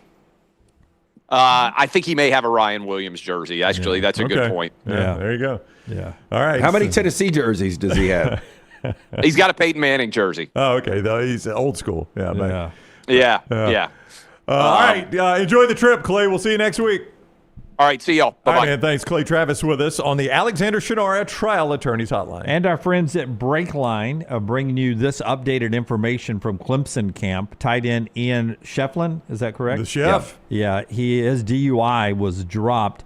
Dabo still says he will miss some time. We don't know if that's practice or in the game. I don't know how much he's going to contribute, the basketball star over at tight end. I'm fascinated, though, because he's got... What is he, 6'9"? I don't think he's that tall. I think he's 6'7". Okay. But he's got really, really soft hands, obviously great feet, and I just think this is a fascinating experiment. Me too, because Antonio Gates was a basketball player, right? Tony Gonzalez. You remember Keith McKellar that played at Jack State? That's right. He only played 1 year of football. Ended up really good for the Buffalo Antonio Bills. Gates didn't play football in college. So this kid's got size and huge hands and height and everything. It's LSU first. I don't know how much he's going to contribute, but he's a guy that is going to get a chance now to play for Clemson after his basketball eligibility is done. I can't wait to see him on the field and maybe in meaningful time. If you're a Clemson fan, you know more details about how much playing time he's expected to get. Let us know in the chat room. That's brought to you by our friends at Breakline. 6'7", 260 for the chef there. Just look that up. BreaklineOptics.com. That's where you go. Use code TNR30 while you're there at BreaklineOptics.com and get 30% off your purchase. Code TNR30. Breakline is going to be at the kickoff party as well. They're going to have some of those mystery boxes. They're going to have some great giveaways. So when you're at the kickoff party down at Walk-Ons 280 Thursday night, these Breakline Optics glasses, they're going to be giving some of those away. They're durable. They're made to last. You cannot break these lenses. We pounded them with a rubber mallet on asphalt out in our parking lot and couldn't make them break. They're going to last. They are built to last. They're built to look great, fit great, and withstand all the elements you're going to run to on the lake, at the pool, at the beach, on the river, out hunting, playing golf. These things are built to last. They are great. What? Who makes globes and maps? I mean, you named every terrain there. Mountain climbing. Left out the desert. Desert. Mountain climbing. Yes. If you're in the arid or the whatever. In the creeks. In the streams. In the streams, Yeah, yes. the In the swamp. outback. The Australian outback. They look great there too. BreaklineOptics.com. Code TNR30 to save 30% off your next order at BreaklineOptics.com. Code TNR30. McNally's. Is that who made the maps? Yes, Rand McNally. Rand McNally. I used to love a map. Yeah. You get that big atlas book? Man, I'll never forget heading out to do play-by-play in Kansas in the summer of '95. It was in May, and I got lost on some of those back roads, and I had to pull one of those maps out and put it across the hood. Yeah. And just looking around. The sun sets in the west.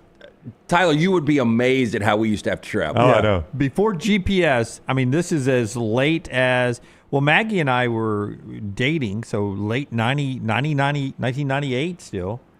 She did on-the-road sales with her father, and she had Alabama, Georgia, Mississippi, Florida maps in the back of her car. So when I moved out to L.A. in '96, they have a Thomas guide is what it's called, and it literally – it's like War and Peace. It's this thick, and it's got every road in central Los Angeles.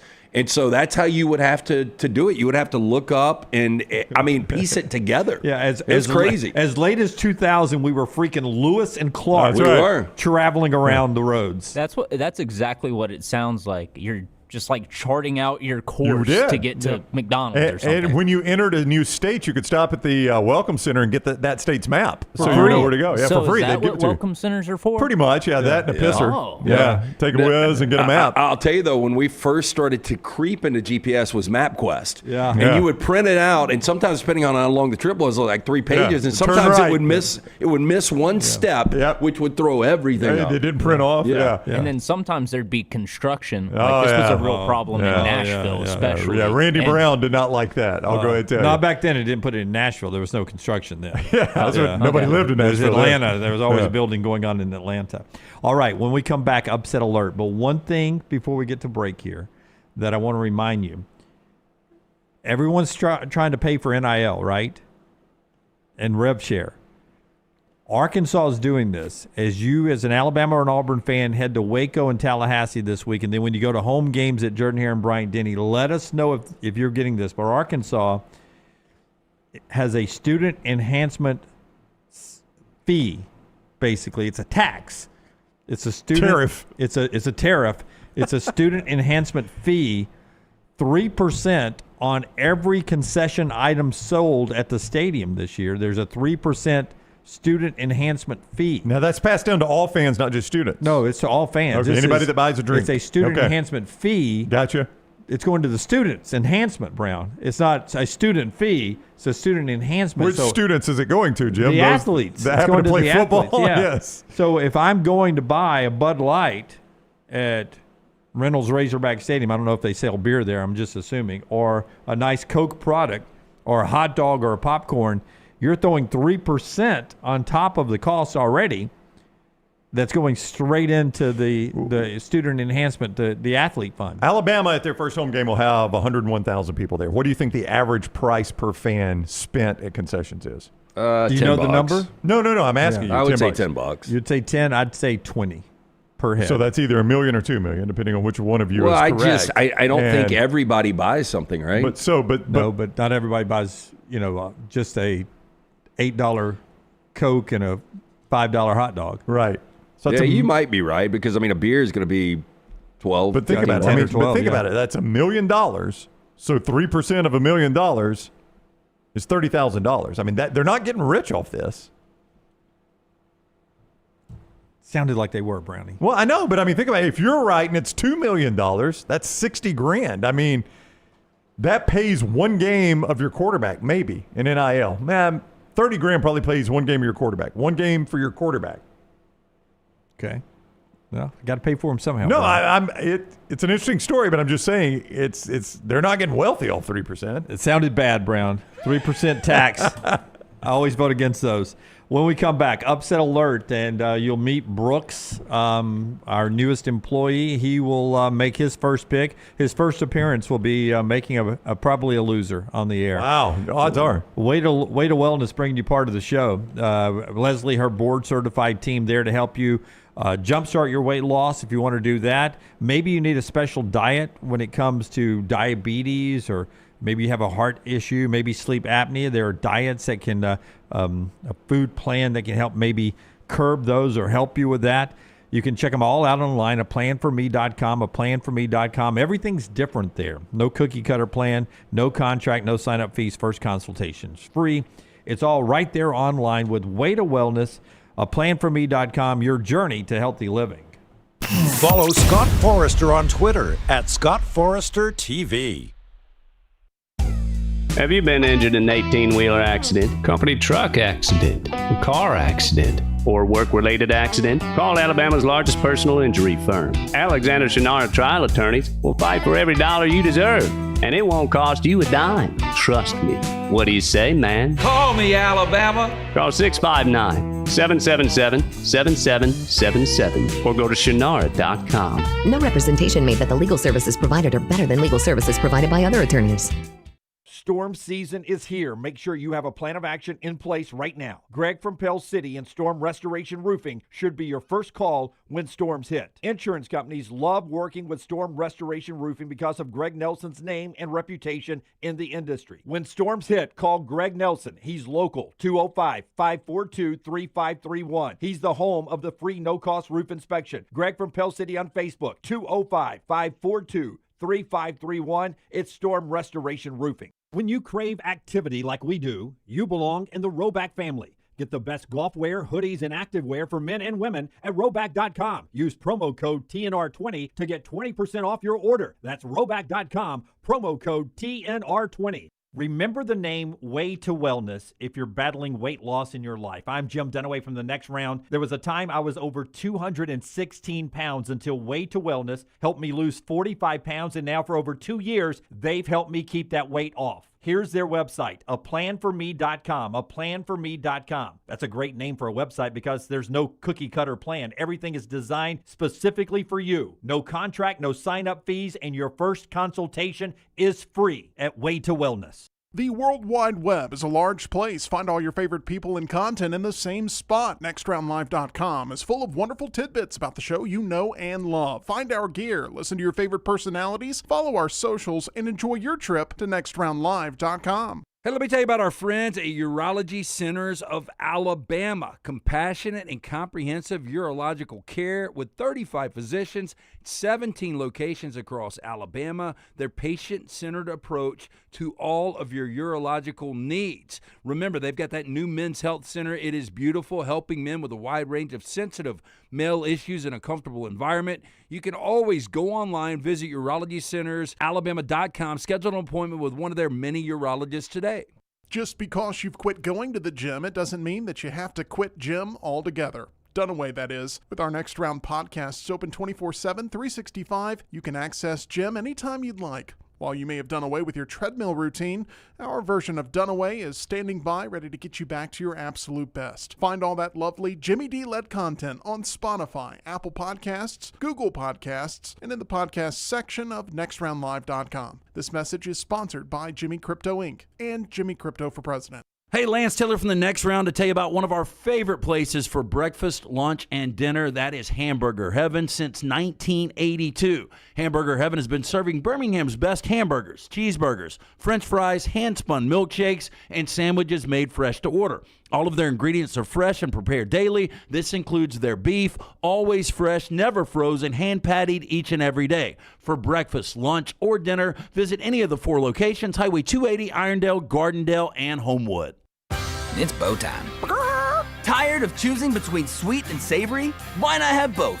Introducing Bojangles' new chicken and bowberry waffles. The bold Cajun chicken filet you love, now drizzled with a bowberry honey glaze and sandwiched between 2 warm waffles. Which means your favorite meal of the day just met your new favorite dish. And lucky for you, it's served all day.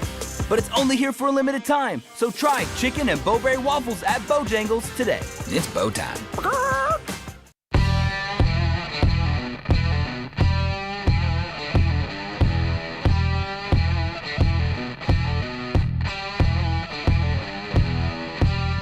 I wanted to get the quick shot of behind the scenes. Don't worry about it now. Don't do the mystery. No, keep the mystery. Yeah. We'll see if the Brown Bandit shows up a little bit later on. We just had Brown crawling on the other side of the Lego chair. I was hoping we'd get back soon enough and Forrest would get that. I was looking for something. It was potential that you were going to flip face down behind the cubby hole over there. I'm a better athlete than that, Jim. You are not. MyBookie.ag is where we get all the betting lines that we use in our upset alert, and it's where you can jump in and play the games. Starting this Thursday night, jump in there, and they've got a great offer happening right now, Brown. Yeah, code next round is that offer. When you make your first bet right there at mybookie.ag, you log on, you make your first bet, set up an account there, use code next round, and mybookie.ag is going to do a bet back bonus. Here's how that works. You make your first play. If you lose, up to $500, they'll put it right back into your account, up to $500. All right, so you can go on there and have an enjoyable start at mybookie.ag, learn all about their website, and hey, just enjoy a game with a little bit of peace of mind, knowing if I lose, I get my money back up to $500. Mybookie.ag, that's when you use code next round at mybookie.ag. Quick look at just a few of the games. Coming up on the first game out of the chute, number that has continued to drop, if I am not mistaken, Lance. 5.5 now, Boise State a favor over South Florida. That number's just continued. Tough game. I said this. Yeah. I think I said it on this show. I know I said it on Unlocked yesterday. One of those 2 teams on Thursday night will lose. Well, the other one you're talking about is Nebraska, who's a 7-point favorite as they take on Cincinnati, neutral site. Friday night, the Auburn Tigers still holding right there at that 2-point favorite as they take on Baylor. 2.5, I should say, as they take on Baylor. And Georgia Tech, 4.5 on the road at Colorado. You can play all those games at mybookie.ag. Code next round. Code next round at mybookie.ag.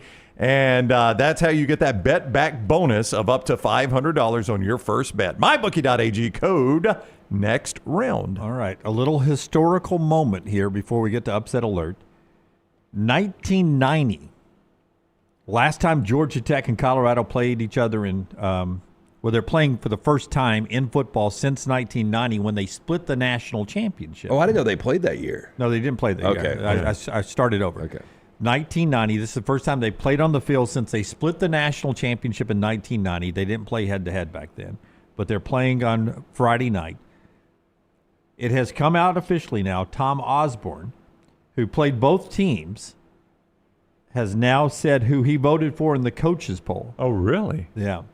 And for those that don't remember, the AP poll went to Colorado. Mm-hmm. The coaches poll went to Georgia Tech by 1 point.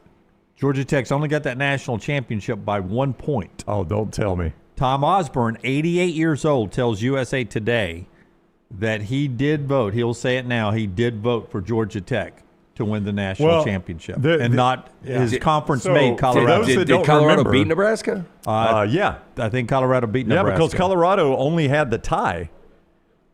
They tied Tennessee, as I remember it, in a game in Anaheim, made-for-TV game in Anaheim. I'm doing this all off the top of my head. Well, I'm about to pull it. And they beat Notre Dame in the Orange Bowl. Now, Colorado, there was a shroud of controversy around them. For those that don't remember, you youngs out there, Colorado played a game at Missouri where they were granted a 5th down on an officiating error. They're down on the goal line. Clock is running out. They ran 4 plays. The officials got screwed up in a penalty situation, as I remember it, and the down marker didn't change. So they were granted a 5th play, and nobody caught it in real time. And once everybody caught it, what are you going to do? So there was controversy in that. They had the tie, and then there was a controversial block in the back against Notre Dame in the Orange Bowl on a punt return. Of course, in the old system, Georgia Tech and Colorado weren't playing each other. Colorado was playing Notre Dame in the Orange Bowl. Georgia Tech played Nebraska in the Citrus Bowl. And that's why Tom Osborne played them both. Georgia Tech tied, I'm trying to remember who tied them at home. North Carolina, as I remember it, in Atlanta. North Carolina kicked the field goal, I think, at the horn to tie them. So neither team was really a clear-cut national champion. No. Yeah, it was North Carolina. Very good, Brown. I remember useless stuff, Lance. That was number 11. No, they were number 11 at that time. Georgia North Tech Carolina was unranked. Yeah, it was not a good North Carolina team. I mean, both of them had a blight on their schedule. One was controversial for Colorado because that tie with Tennessee for Colorado wasn't that bad of it. That was a good Tennessee team in 1990. Yeah, the schedule, and real quick, Georgia Tech beat that year number 1 Virginia. That was their big win, was Virginia. Randomly, Virginia had a great team that year, and they played, I think that was number 1 versus number 4? Number 1 versus number 16. 16? Yep. Georgia Tech was that low? Yep. And then they shot up to number 7 after they won that game 41-38. But they only played one more ranked team, and that was Nebraska on January 1st. Now, I guess that does make sense. I mean, Tom Osborne got run out. Final. Oh, they killed them. 45-21. But do you know how bad a Nebraska team has to be playing in the Citrus Bowl then? You know? That same year at Nebraska, Colorado won 27-12. Yeah. He says yes. Also not known, all that season recap, also not known in the voting process, 59 coaches' votes. 58 of them were in, and it was a deadlock tie at that point. The guy who was counting the votes for the coaches poll back then, 58 of the votes were in. In the 59th vote, they had to chase down and get his vote. And I don't know if they told him, hey, it's tied right now. Whoever you vote for ends up winning it. So he may not have known that, or he may. He may or may not. The guy won't say, and the guy won't say whose vote it was, which coach. He says, we worked on anonymity back then on the coaches. I will take it to my grave. So that you don't know if it was Tom Osborne or not Tom Osborne. They say in the story Gene Stallings. They say in the story they do not believe it was Tom Osborne's. That was not the vote. That he was had still, it in on time. Yeah. That he had his in on time. It's more likely a coach that was fired and was like, screw it, if I'm fired, I ain't going to vote this. Bill McCartney, though, 6 ranked wins. I mean, when's the last time Colorado played 6 ranked teams? Do you have their schedule up? Yeah. I'm sorry, Jim, but real quick. Because Tripp says they actually lost at Illinois 23-22. So they were 11-1-1. Yep. They lost, 22-23. By the way, they number also 21 Illinois. They also lost at Missouri, but they got the win there. It was a flawed national champion, no matter which way you went. Yep. But Tom Osborne, not on his deathbed, Never heard 88 years old, saying yes to USA Today. I did vote for Georgia Tech, even though Colorado and Nebraska in the same conference. So there you go. And he said, not for the reasons you think. I just felt like Georgia Tech, having played them both, it was a better team. Nah, it's got nothing to do with it. It was a bar trial. All right. Before we do our upset alert, tell us about Hemp Hill, LT. 205-229-2090. That is the number you need to call if you experience any plumbing, heating, or cooling issues in your home or business. They are ready to serve you. Call Adam, Chad, Andrew, the guys there. Tell them the next round sent you. For more information, hard to stop a train, hemphillservices.com. The College Football Spotlight. Sound the alarm. College football's upset alert. 3 years running with that. It is presented by our guy here, Alexander Shinara. Shinara.com. Shinara.com is where you go. You don't pay a dime unless they win your case with Alexander Shinara. He's an Alabama guy, a Birmingham guy, and his mission was to create a firm that could handle any issue his community faced. The firm now handles not only any personal injury claim, but claims for fire and storm damage, bad drug and device claims, disability, workers' compensation, and a host of other claims. When you find yourself in need of a lawyer, call the Alexander Shinara Trial Attorneys. You pay nothing unless they win your case. Shinara.com, Shinara.com. Okay, should we start with the guy who won it last year are the new employee who's got to start on. The new employee, says Forrester. Okay, wow, quick call there. Camera's already set up, apparently. Let's welcome the new guy to our staff up here, Brooks, man. Welcome to welcome in, Brooks.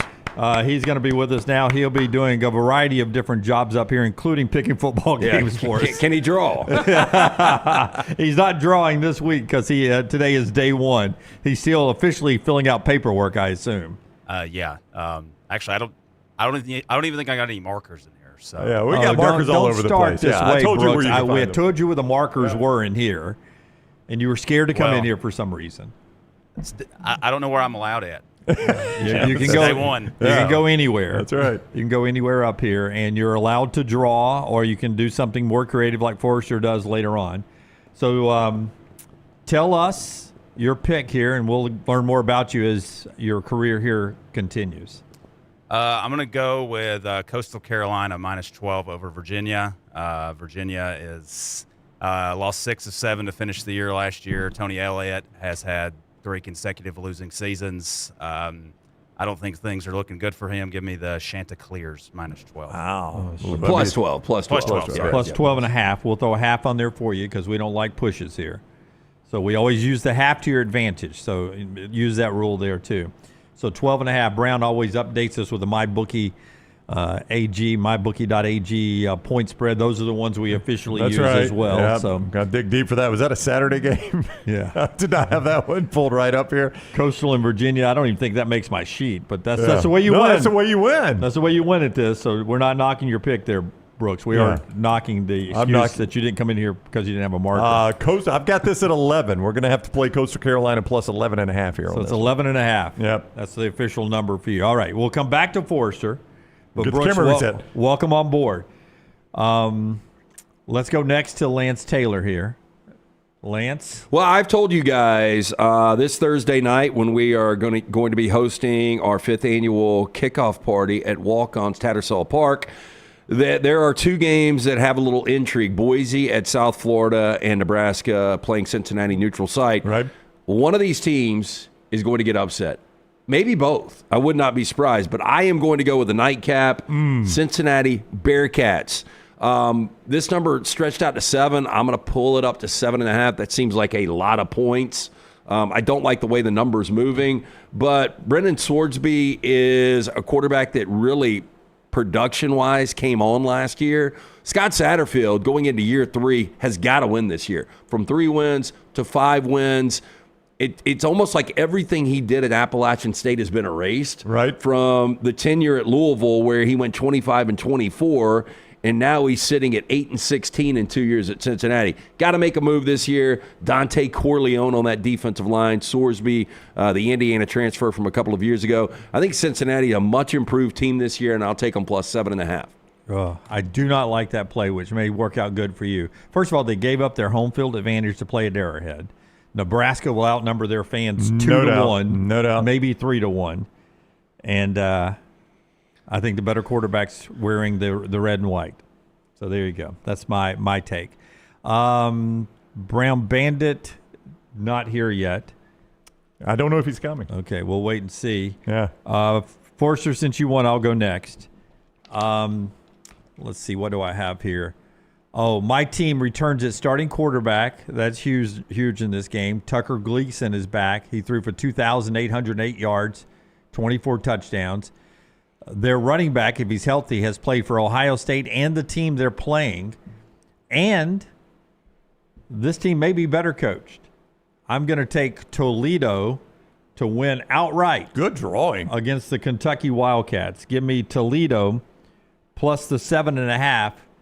On the road at Kentucky against the SEC. This will allow the Joel Klatz of the world to say, look at the SEC. Yeah. Losing to the MAC favorite. But it is the MAC favorite in Toledo. By the way, 8.5 right now at mybookie.ag if you want a free point. Yeah, you want a free point? 8.5. I did draft Toledo last night. Did you really? Yeah, I think they're an 8-win team this year. Yeah.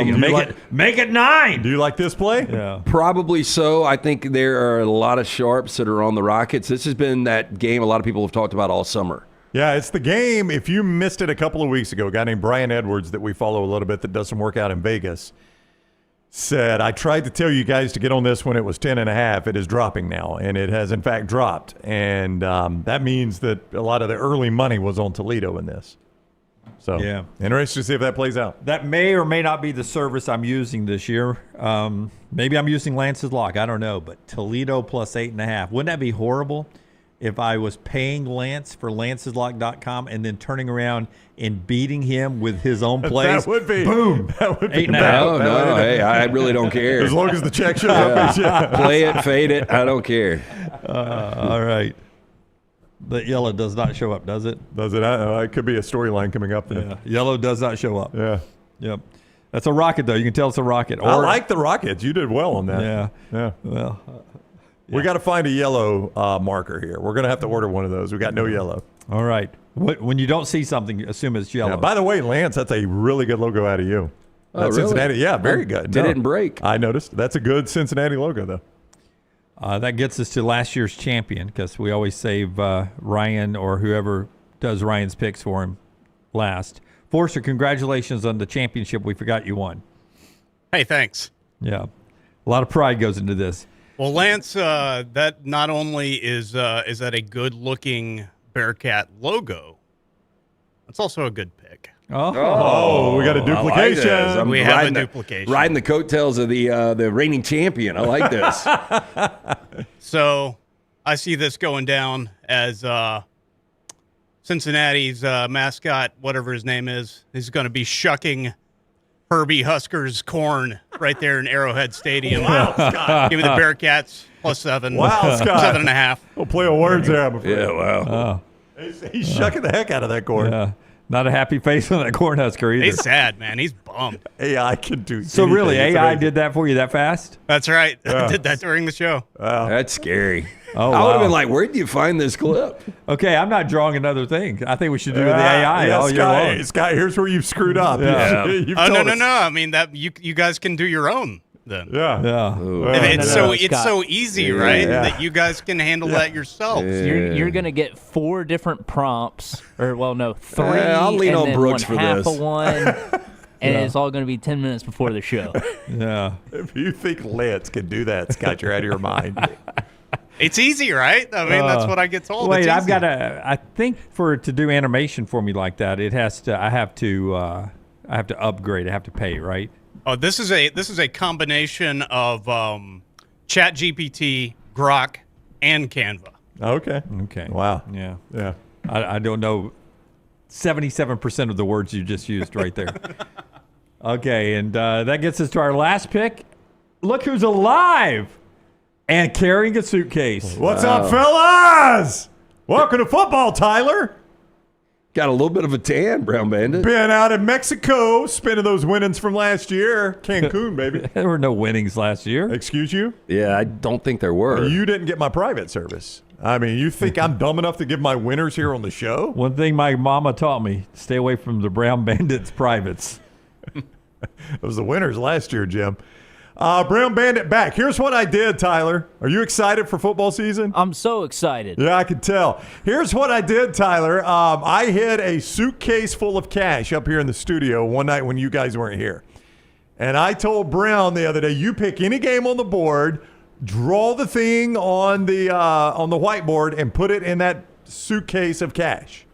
And if your pick doesn't hit, I will hide this suitcase somewhere in Birmingham, Alabama, and you can go find the cash. Does that sound like a fair trade for you guys? It does. Not complicated at all, is it? No, not Very at all. straightforward, right? You think Dion would trade his Louis bags for that? Hey, this bag's full of cash right here. Is all it a right? Samsonite? It's an American Tourister, Lance. Oh, yes. I saw that commercial during a college football game in 1977. The American Tourister. I think it was during y'all's rendition, remembering 1990. I think it was North Carolina playing somebody. Yeah, probably so. All right, so I am going to reach in here, and I am going to grab. I don't even know which game Brown picked, but I told him, you color the picture. You put it in the suitcase full of cash. Oh, boy. Southern Miss. Wow. Plus 13.5. I like it. As they're playing host to Mississippi State? Hell, dear old State. Now, I don't know, Tyler, if we need the points because this is Browns play, not the Brown Bandits. I want to be clear about Ooh, this. we might need some You points. think we then. need them? Well, we might need Okay, them. I'm not going to set you up then for we don't need them. I say we need points here as well, but I do think this is going to be a tight game. Charles Huff in his first game as Southern Miss head coach, he's got all of Marshall's roster with him. So basically Mississippi State's playing Marshall, and that's going to confuse them. They're going to be like, wait a minute, I thought we were playing Southern Miss. We're playing Marshall. Yeah, it's going to be very confusing. Jeff Lebby on the road. They're already looking ahead to next week against Arizona State. Nope, don't look ahead. When you go to M.M. Roberts Stadium, The Rock, you don't look ahead. Southern Miss plus 13.5. Tight win for Mississippi State, or this satchel of money hidden somewhere in Birmingham for you to find. Hey, by the way, that would have been my pick if I could pull off the Southern Miss Eagles smashing a cowbell. That's fair. That would have been good. Did you try? I tried. Yeah, it didn't go well. Sorry, it didn't work. Does the suitcase full of cash mean that the prop budget for Brown Bandit is back? Oh, yeah. Brown Bandit funds his own props. There is no budget. Nice. Good. Good. 6 picks. I am projecting around the board. Right. I am projecting our first week total will be 1 and 5. 1 and 5. That's my projection. Wow. Off to a slow start on upset alert. I don't know. I like some of these picks. Do you? Mm-hmm. All right. Everybody say bye to Brooks. Who knows when we'll see him again? See you, Brooks. Hell, he's not even supposed to be here yet, I don't think. All right, Brooks. Drug him in for that. Thanks for coming in early, Brooks. Really energetic. You and Tyler's enthusiasm for football seems to be through the roof. The show being brought to you in part by our friends at Twin Peaks. Tell us about our friends at Twin Peaks, where they'll be cooking for football this weekend. Yeah, fantasy drafts. If you're looking for a place to do it, Twin Peaks, they are the place right now. Fantasy season here. Twin Peaks place to draft like a pro. From now through September 4th, reserve your fantasy football draft party at participating Twin Peaks locations and win big. Draft kit loaded with everything you need. $50 kickback card for the commissioner. Don't settle for basic. Draft at the Lodge. Book now. TwinPeaksRestaurant.com/fantasy draft. That's TwinPeaksRestaurant.com/fantasy draft. Home of the 29-degree beer. Get in for lunch or dinner. Twin Peak girls running around. It's Twin Peaks. Everything Next Round is on demand now in the podcast section at nextroundlive.com. Have you been injured in an 18-wheeler accident, company truck accident, a car accident, or work-related accident? Call Alabama's largest personal injury firm. Alexander Shinara Trial Attorneys will fight for every dollar you deserve, and it won't cost you a dime. Trust me. What do you say, man? Call me, Alabama. Call 659-777-7777 or go to Shinara.com. No representation made that the legal services provided are better than legal services provided by other attorneys. Hey, Lance Taylor from the Next Round to tell you about my friends at Michelson Laser Vision, located conveniently UAB Highlands. Almost 20 years ago, I went in for the procedure. Only took 12 minutes for both eyes. When I went in, I had 20/200 vision. I was legally blind. Now I have 20/15 vision, still 19 years later. Make the call today. Schedule a hassle-free consultation. 969-8100. Dr. Mark Michelson, Dr. Jen Michelson, Michelson Laser Vision. Make sure you tell them the Next Round sent you. 969-8100 or MichelsonLaserVision.com. Storm season is here. Make sure you have a plan of action in place right now. Greg from Pell City and Storm Restoration Roofing should be your first call when storms hit. Insurance companies love working with Storm Restoration Roofing because of Greg Nelson's name and reputation in the industry. When storms hit, call Greg Nelson. He's local, 205-542-3531. He's the home of the free no-cost roof inspection. Greg from Pell City on Facebook, 205-542-3531. It's Storm Restoration Roofing. What are you waiting for? It's non-stop gaming action at Birmingham Racecourse Casino. Come play more than 900 of the latest and greatest games around, featuring fun bonuses and big jackpots. You can wager and win on horse and greyhound races from all over the world. There are more ways to win at Birmingham Racecourse Casino. Birmingham Racecourse Casino, located off I-459, exit 31, Derby Parkway. Must be 21 or older. Hey friends, if you're looking to expand your business and inform the Next Round audience about your exciting brand, contact us at sales@nextroundlive.com to be part of the team and advertise your product to hundreds of thousands of potential consumers on our ever-expanding platform. Let the Next Round help take your business to the next level. Get more information by emailing us at sales@nextroundlive.com, and one of our team members will work with you to build a plan to take your business to the next level with the Next Round. Hey, for all of your IT and printing needs, reach out to our friends at Xerox Business Solutions. Look, I'm still one of those old school guys. I print my notes every single day for the show. If you watch the show here on The Next Round, you see all the notes in front of me. From day one, Xerox Business Solutions, they've been with us here at The Next Round. Local for over 45 years. For all of your IT and printing needs, visit XeroxBusinessSolutions.com or call 205-969-3000. That's 205-969-3000. Follow Next Round Live on Twitter, Instagram, Facebook, and YouTube. The social media team at Next Round Live is dedicated to giving you daily news conferences and practice video from UAB, Alabama, Auburn, and around college football. Follow and compare to the sites you used to visit. You'll also get the latest highlights and news from the Next Round Daily Show. Turn on the notifications so you don't miss a thing. Follow Next Round Live on Twitter, Instagram, Facebook, and YouTube. See more at nextroundlive.com. It's bow time. Tired of choosing between sweet and savory? Why not have both? Introducing Bojangles' new chicken and bowberry waffles. The bold Cajun chicken filet you love, now drizzled with a bowberry honey glaze and sandwiched between two warm waffles. Which means your favorite meal of the day just met your new favorite dish. And lucky for you, it's served all day. But it's only here for a limited time, so try chicken and bowberry waffles at Bojangles today. It's bow time. Jim Dunaway, Lance Taylor, Ryan Brown. Live from the Birmingham Racecourse Casino Studios, The Next Round, presented by Bud Light, is on now. Back with you on The Next Round as we continue on here. LTD&B with you. Final hour, upset alert. If you missed them anytime, they'll be available for you. Podcast form. Also on our social media platform at Next Round Live. Like, subscribe, and follow everywhere. Tyler and Forrester and Brooks behind the big glass there. Before we get back into college football, ends up that Kevin O'Leary guy who's on Fox and the Shark Tank, Mr. Wonderful. Yeah. He's the guy that ended up putting together two other guys and buying the Michael Jordan Kobe Bryant card for $12.9 million, making it the most expensive trading card ever purchased, passing Honus Wagner and the 1952 Mickey Mantle card. You know, it's weird because you always remember the Honus Wagner and now the 52 Mantle card. And those historically have been those high-valued cards. These other cards come out of nowhere that I've never even heard of. MJ and Kobe now $12.9 million. And I never knew about the Mantle card. Honus Wagner, ever since I was a kid, that's always been the gold standard. But MJ and Kobe now, the record holder, and O'Leary, Mr. Wonderful from Fox News and Shark Tank, putting together two other guys in him. They bought it, $12.9 million. I don't know what you do with it once you buy it. Show it off. When that market tanks, Yep. that market really swung back around during COVID. I think you're correct. Yeah, a lot yes. of people became collectors again, and that's where the value started really going up. Yeah, here is the Kobe, and they're signed too, so that helps a little bit. Plus, you had the Last Dance documentary during COVID, so anything Jordan-related, basketball-related, just shot up in value. Is that jersey patches too off of those jerseys? Looks like it. Yeah. Yep.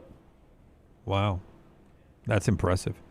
All right, $12.9 million for that right there.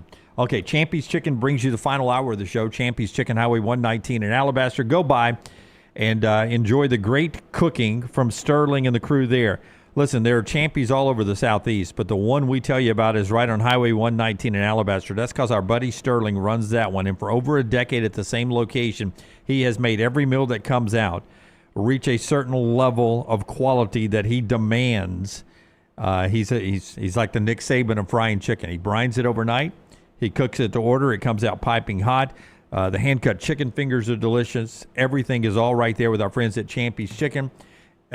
Mississippi Delta recipe, tamales, and so much more. Champy's Chicken, champyschicken.com. They bring you the final hour of the show every day. Glad to have them on board with us. All right, back to college football we go.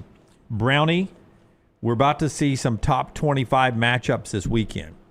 But we don't know if the teams you beat early will be a top 25 team at the end of the year. That's right. You have a list of, since 2020, basically the last 5 seasons, Who are the teams that have the best winning percentages against teams that finished in the top 25? Which is important, right? Right. I mean, it's one thing to say, oh, you had a top 25 win. Well, if that team finishes 3-9, does that even matter? For instance, 2017, Alabama's win over number 3 Florida State. After the injury, that Florida State team was not as good by the end.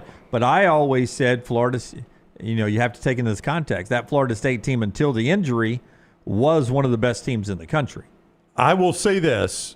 To me, this is the best way to measure a good coach. You can go whatever top you want, top 10, top 25, wherever you want to draw the line, but you have to do it based on where they finished the season, not where they were when they beat them. Unless there's an injury. Well, yeah, I mean, changes the team. there's always going to be out. We still don't know how good Florida State was going to be that year. Okay. I mean, I don't know how good Francois was going to be. I don't know, but where did they finish? I don't even remember where they finished. I thought they were like 5-7. Yeah, maybe so. My point being is if you beat Florida State 2 years ago in the regular season, So here is Connor O'Gara's work. Best win percentage against AP top 25 finishers among active coaches in the 2020s. You have to have coached 10 games to qualify. Don't look at the screen, Lance. Who do you think is number one? This is the best record, win percentage-wise, against teams that finished in the top 25. And this is over how long? 2020. And you got to have coached 10 games. Yeah, it's going to be one of two guys, but I am going to say it is Ryan Day. It is Kirby Smart. I was going to go Kirby Smart on the other one. 75%, a 750 winning percentage. Kalen DeBoer, number 2. When you said two people, I thought you were going to say Kalen DeBoer or Kirby Smart. I was going to do Kirby Smart or Ryan Day. 733 winning percentage. Ryan Day, third with a 652. Dan Lanning, fourth with a 538. And men, that closes out the men that have winning percentages against top 25 teams. There are only 4 coaches in America that have coached at least 10 games against the AP top 25 finishers and have a winning record. Hey, look at Mike Gundy. I know. Gundy at 500. That is the shocking one on the list, LT. Yeah, I mean, it really is because think of all the ones he lost to Oklahoma. Not really a light program. I mean, you're talking about Georgia, Washington/Alabama, Ohio State, Oregon, and right below him, Notre Dame and USC. How much of that 500 record was Oklahoma? I mean, they lost to Oklahoma every single year, and Oklahoma almost every year was going to finish ranked. Yep. I mean, think about it. You can't do this, but if you took away Oklahoma, how good Mike Gundy's record actually is. Marcus Freeman, a 500 coach against teams that finish ranked. Lincoln Riley below 500. Lane Kiffin, Brian Kelly at 412. We've beat Brian Kelly's drum for a long time on the show, Lance, me and you. Not as much Dunaway, but certainly me and you. That guy's 412 against teams that finish ranked. My guy's below him at 400. Sark? Yeah. I beat his drum. I mean, there's a lot of people below. Yeah. But Sarkisian is there. Yeah, I mean, it's not like, 412 is not great, but it's not awful. It's a losing record. But you're still winning games against top 25. Yeah, but we're talking about ranked teams. I mean, top 25, that's an 8-win team a lot of times. I know. And you could stack up some wins like I bet Mike Gundy did against the bottom half of the top 25. It's just the thing that jumped out at me on this, number one, that Kirby Smart and Kalen DeBoer were 1 and 2, but that there were only 4 guys that had a winning record. 4 coaches that got a winning record against teams that finished ranked is that's pretty remarkable to me. Yeah, but if you're a 500 coach against in those top 10 matchups, then you're doing great work at that point. Top 25 gets a little more loose. All right. Okay, real quick, I'm sorry. Can I give one more observation? Scott, can you throw it back up real quick? You know the name you don't see on there is James Franklin. Like, how bad is that record? Because he's coached 10 games. Oh, we know it's awful. Yeah, but I mean, it's 400 got you on the list. Yeah, how bad is he really against the top 25? I mean, he's 1-18 against top fives. Top fives. I mean, that's going to skew it a little bit. It is, but you always get painted like, he won all the rest of them, but I guess he doesn't win enough of them to overcome the 1-18. So, all right. So back to preparing for Alabama and Auburn's opener this week. Right after we hear from a couple of our great sponsors, one of them is our friends at Central State Bank. Tell us about Central State Bank. Yeah, it's a community bank, and they are big enough to serve you and all of your needs, but still small enough to know you. At Central State Bank, that's what they thrive on, is these community relationships. If you're looking for a bank that doesn't just open accounts, but opens relationships, Central State Bank is your place. They are family-owned. They are community-focused. They are built on trust for more than 100 years. Central State Bank has served Shelby County and Tallapoosa County with local decisions and personal service that feels like home. Whether you're starting a business, buying a car, planning for tomorrow, Central State Bank is here for every step. Central State Bank, rooted in community, driven by relationships, member FDIC. And our CPAP sleeper picks, we just gave you some of those. Cincinnati against Nebraska was one. We also had Toledo against Kentucky, Southern Miss against Mississippi State, and Coastal against Virginia. CPAP Plus making you snooze throughout the evening so you don't sleep during football season. Yeah, Woody, Joe, the O'Neill brothers, CPAP Plus, 5 locations, Birmingham, Trustful, Pelham, Foley, Troy. Easy way to do this. Go to sleephomealabama.com. They've got Alabama's best home sleep testing and CPAP. It's a $199 home sleep test. No lab, no insurance, just easy-to-wear fingertip devices, clinically validated that connect to your smartphone, complete with the physician's interpretation of your results.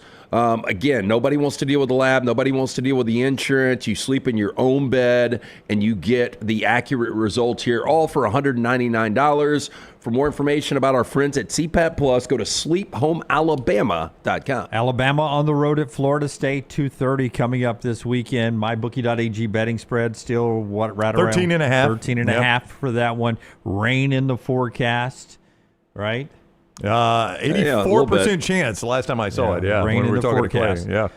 So this game is going to be interesting for a lot of reasons. One of them is Gus Malzahn and Thomas Castellanos being together. The other part is just the mindset of Florida State. Castellanos yesterday in their media availability about just the words hunger and desperation. Listen in. I think we would be really good if we do what we're supposed to do. If we prepare every day and be the best that we can be every day, like Coach preaches, and have that winning mentality and have that relentless effort mentality and that want, I think that's what it comes down to, and how much do you want it. It's not about what coach is going to call. It's not about who's going to be out there. It's about who's going to want it more. And I feel like we have that.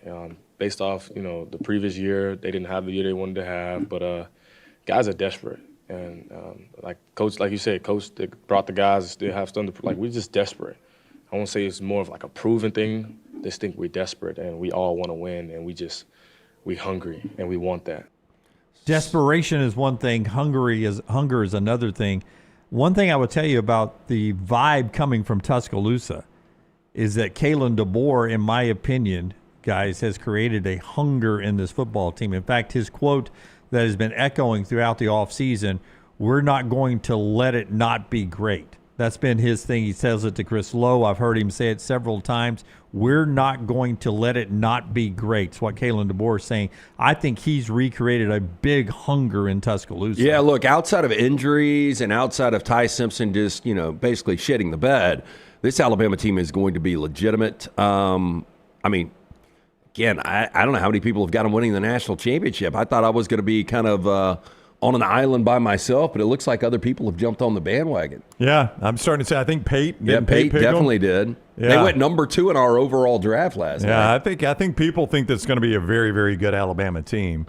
By the way, somebody's celebrating a birthday today. A lot of people are. But that's random. Tommy Castellanos coming up in 4 Downs. Oh, is it his birthday? How about that? 4 Downs in just a second. Okay. Can't wait to hear that. Looking forward to that game. Looking forward to Friday night when Auburn heads out to Waco. By the way, Luganville made a good point on Monday Morning Live. A little bit of an overhang, an awning, even though it's a horseshoe opened up to the river there in Waco. The overhang keeps a lot of noise in at Baylor Stadium. If you haven't watched their new stadium in the last half decade or so, really a great home atmosphere Auburn's walking into. Dave Aranda knows his crowd will be juiced. His biggest challenge as a defensive mind guy, though, is Auburn's wide receivers. They're deep, and they can line up all over the field. It's a challenge. I think it's a challenge. I think it's going to take the front people doing their part to help the people that are in the back. I think we're going to have to be able to get calls in. We have to have cleats in the ground. I think if you're looking at it as a one-on-one or 1 versus 1 proposition, I can see where maybe from the Auburn side you're feeling confident about all of it. I think pass rush is a big part of that too. I think, it's going to come down to stopping the run and getting them into when we feel like they got to throw it. I think if they're running the ball and they can play action pass and 4x1 RPO kind of at will, then I think we're not kind of in control of anything, and then that's when those matchups become an issue. I think if we're able to get it to where it's a one-sided thing, at least partly, I think we can play some of that better. Well, electric company right there, man. Would you like to see a willpower / Dave Aranda debate? Okay, give it to me again. Let me set this up for you, okay? Holy cow. All right. Welcome into Coffee Talk on Sunday morning here on NPR as we get you ready for kickoff. Baylor coach Dave Aranda is with us from Waco, telling us about how the offense of Auburn could pose a very big deficit for the Baylor defense. It's a challenge. I think it's a challenge. I think it's going to take I mean, that is the front. Holy cow. The NPR sound of that right there doubt. was. Now, more easy listening as we get ready to run into the stadium. Scott, was that the first answer, or did you have to dig through to find that answer? Oh, no, I went through a good 12 or so minutes of that. I think the whole presser is like 27 minutes long. How bad was that? Yeah, it's painful. Yeah, who has the next question, guys? No need to raise your voice. In fact, don't even raise your hand. Everybody just give me a thumbs up. Who's got the next question? Yeah, I remember Mosley always called him the whisperer. I'm just glad that none of the teams that we really care about play Baylor very often. Yeah, our hiring Dave Aranda. Mosley called him what, the whisperer? Yeah. I see why. I can see why now. I didn't know why he was calling him that. Dave Aranda. He's ready to go on a Friday night in Waco. All right, before we do our 4 downs, tell us about our friends at New York Butcher Shop. They are ready for an unbelievable week of football. It is grilling season. Perfect weather for that, and you can grill it and watch the games. Yeah, get in and see Jim and that great staff of butchers, fresh meat specialty items, the great sides. I talked about the chicken Alfredo, the spicy chicken Alfredo we got last week, the meatballs, everything there, fantastic. But you can't get the deli sandwiches for lunch or dinner. Get those to go. 2 locations for you. Cahaba Heights, Highway 119, right there in Greystone. Get in and see Jim and that great staff of butchers. Rare quality, well-done service. It's the New York Butcher Shop. First down. We will go on and start with Tommy Castellanos, who is celebrating his 22nd birthday today. All right. Happy birthday, Tommy. More wins this year. Your man Tua or Tommy Castellanos? A lot of people are saying the Dolphins under, is it 6.5? Is that the Vegas number for them? Yeah, and I've seen the first coach to get fired in the NFL. Yeah. The odds are Mike McDaniel. Yep, it's pretty interesting. People are down on the Dolphins this year, Jim. Down on the Dolphins. I could see him getting fired early and them winning a lot late.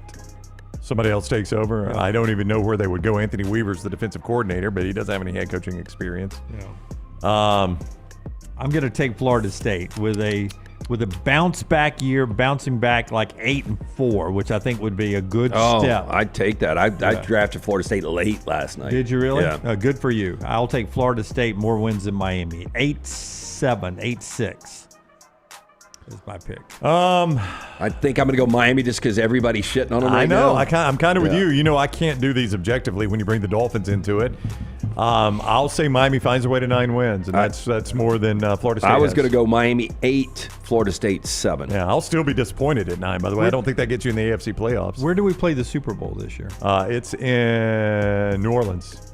Is it? I think that's right. I think it's New Orleans. That sounds right. Gosh, I was hoping it was someplace I couldn't drive to. Why? Oh, because the Buccaneers are going to be there? I don't know. We're 2-0 all time in Super Bowls, and I haven't gone to any of them. Maybe I should just watch it on TV. Yeah. Yes. Hey, I believe it's actually at Levi's Stadium, Santa Clara. Yes, that is right. Because Taylor Swift dropped all that sourdough stuff. You can't drive there. I can't. I mean, you could. Yeah. 3-0 in Super Bowls. Let's go. That's right. Keep them going. Second down. Comedian John Mulaney, 43 years old today. Funny dude. Ultimately better career, John Mulaney, John Summerall. Ooh, that's a tough one. Again, a guy we're not objective about, John Summerall. Yeah. He's got to get that job. We like him too much. I mean, Mulaney's going to smoke him if he stays Group 5. And who's he married to? Olivia Munn. You serious? Nothing funny about that. No.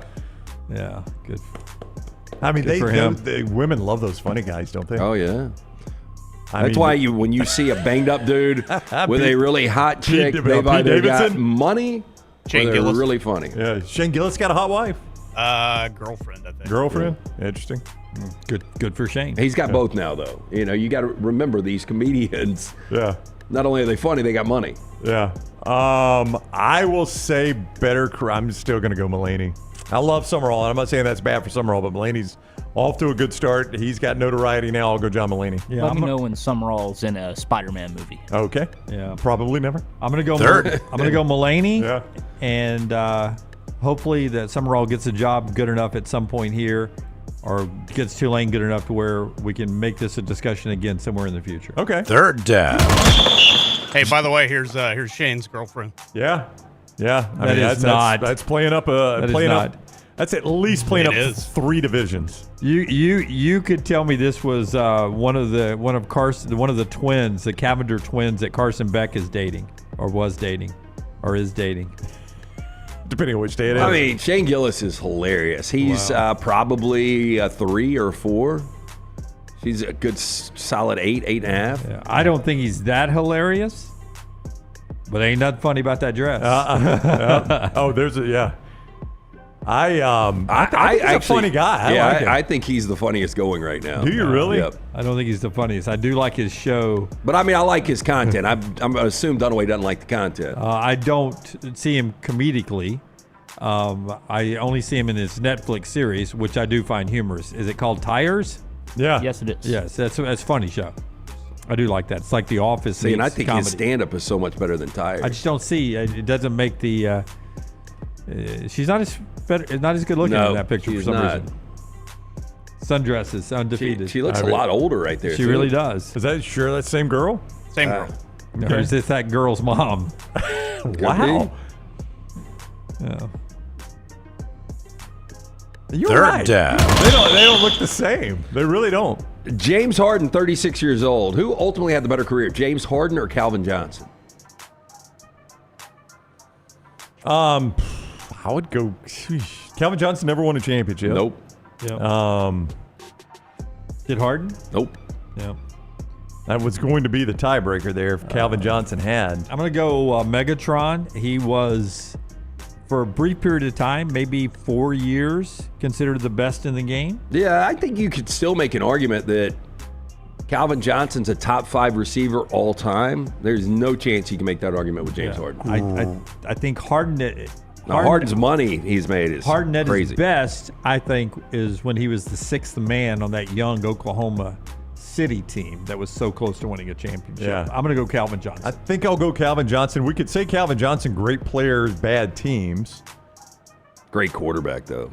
Yeah, but those were not good teams. They were not. It's Yeah. really weird how bad some of those teams were. Now, they did make the postseason a couple of times. Yeah, but I mean, Harden, I don't think you could say great player, bad team all the time for him. But, he's a former MVP. That's hard to do. I mean, Kobe Bryant only won 1 MVP. Harden's won 1 MVP. I think I'm with Dunaway. I'll go Megatron on this one.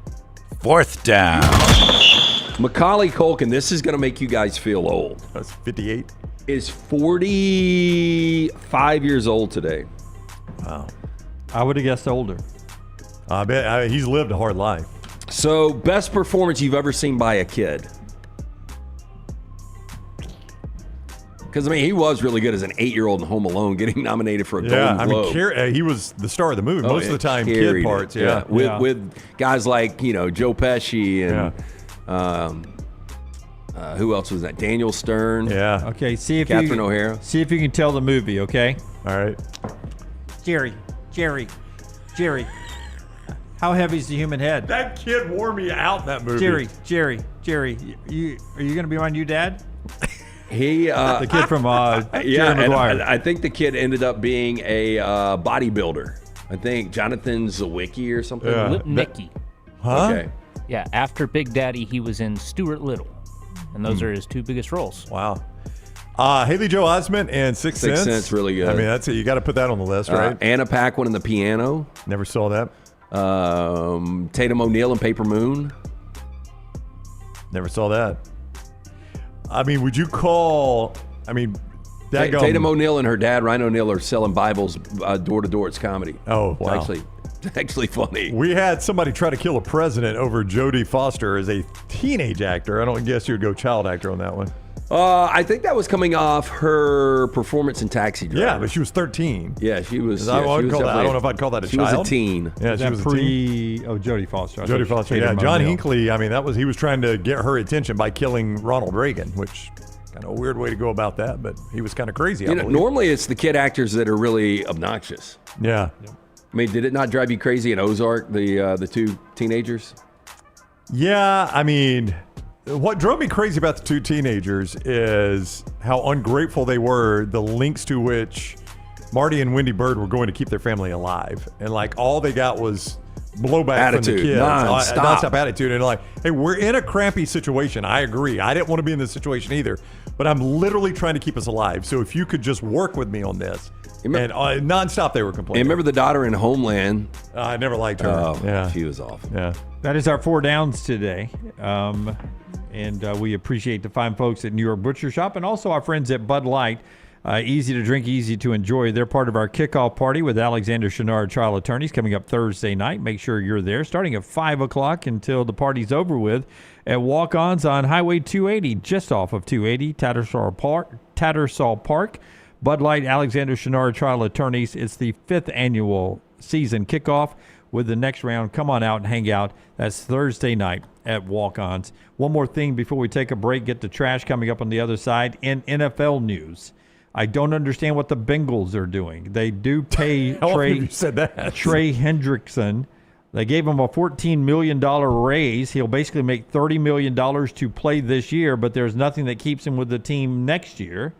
He becomes a free agent, it looks like. Well, they're trying to win now. And look, and I mean, the defense was awful for Cincinnati last year, and Joe Burrow's doing everything he can to single-handedly not only get them to the postseason, but, continue to win games. And look, the offensive line, when he got them to a Super Bowl back in 21, the offensive line was awful. The defense wasn't as bad, but that was a Herculean effort from Joe Burrow to get them to a Super Bowl back in 2021.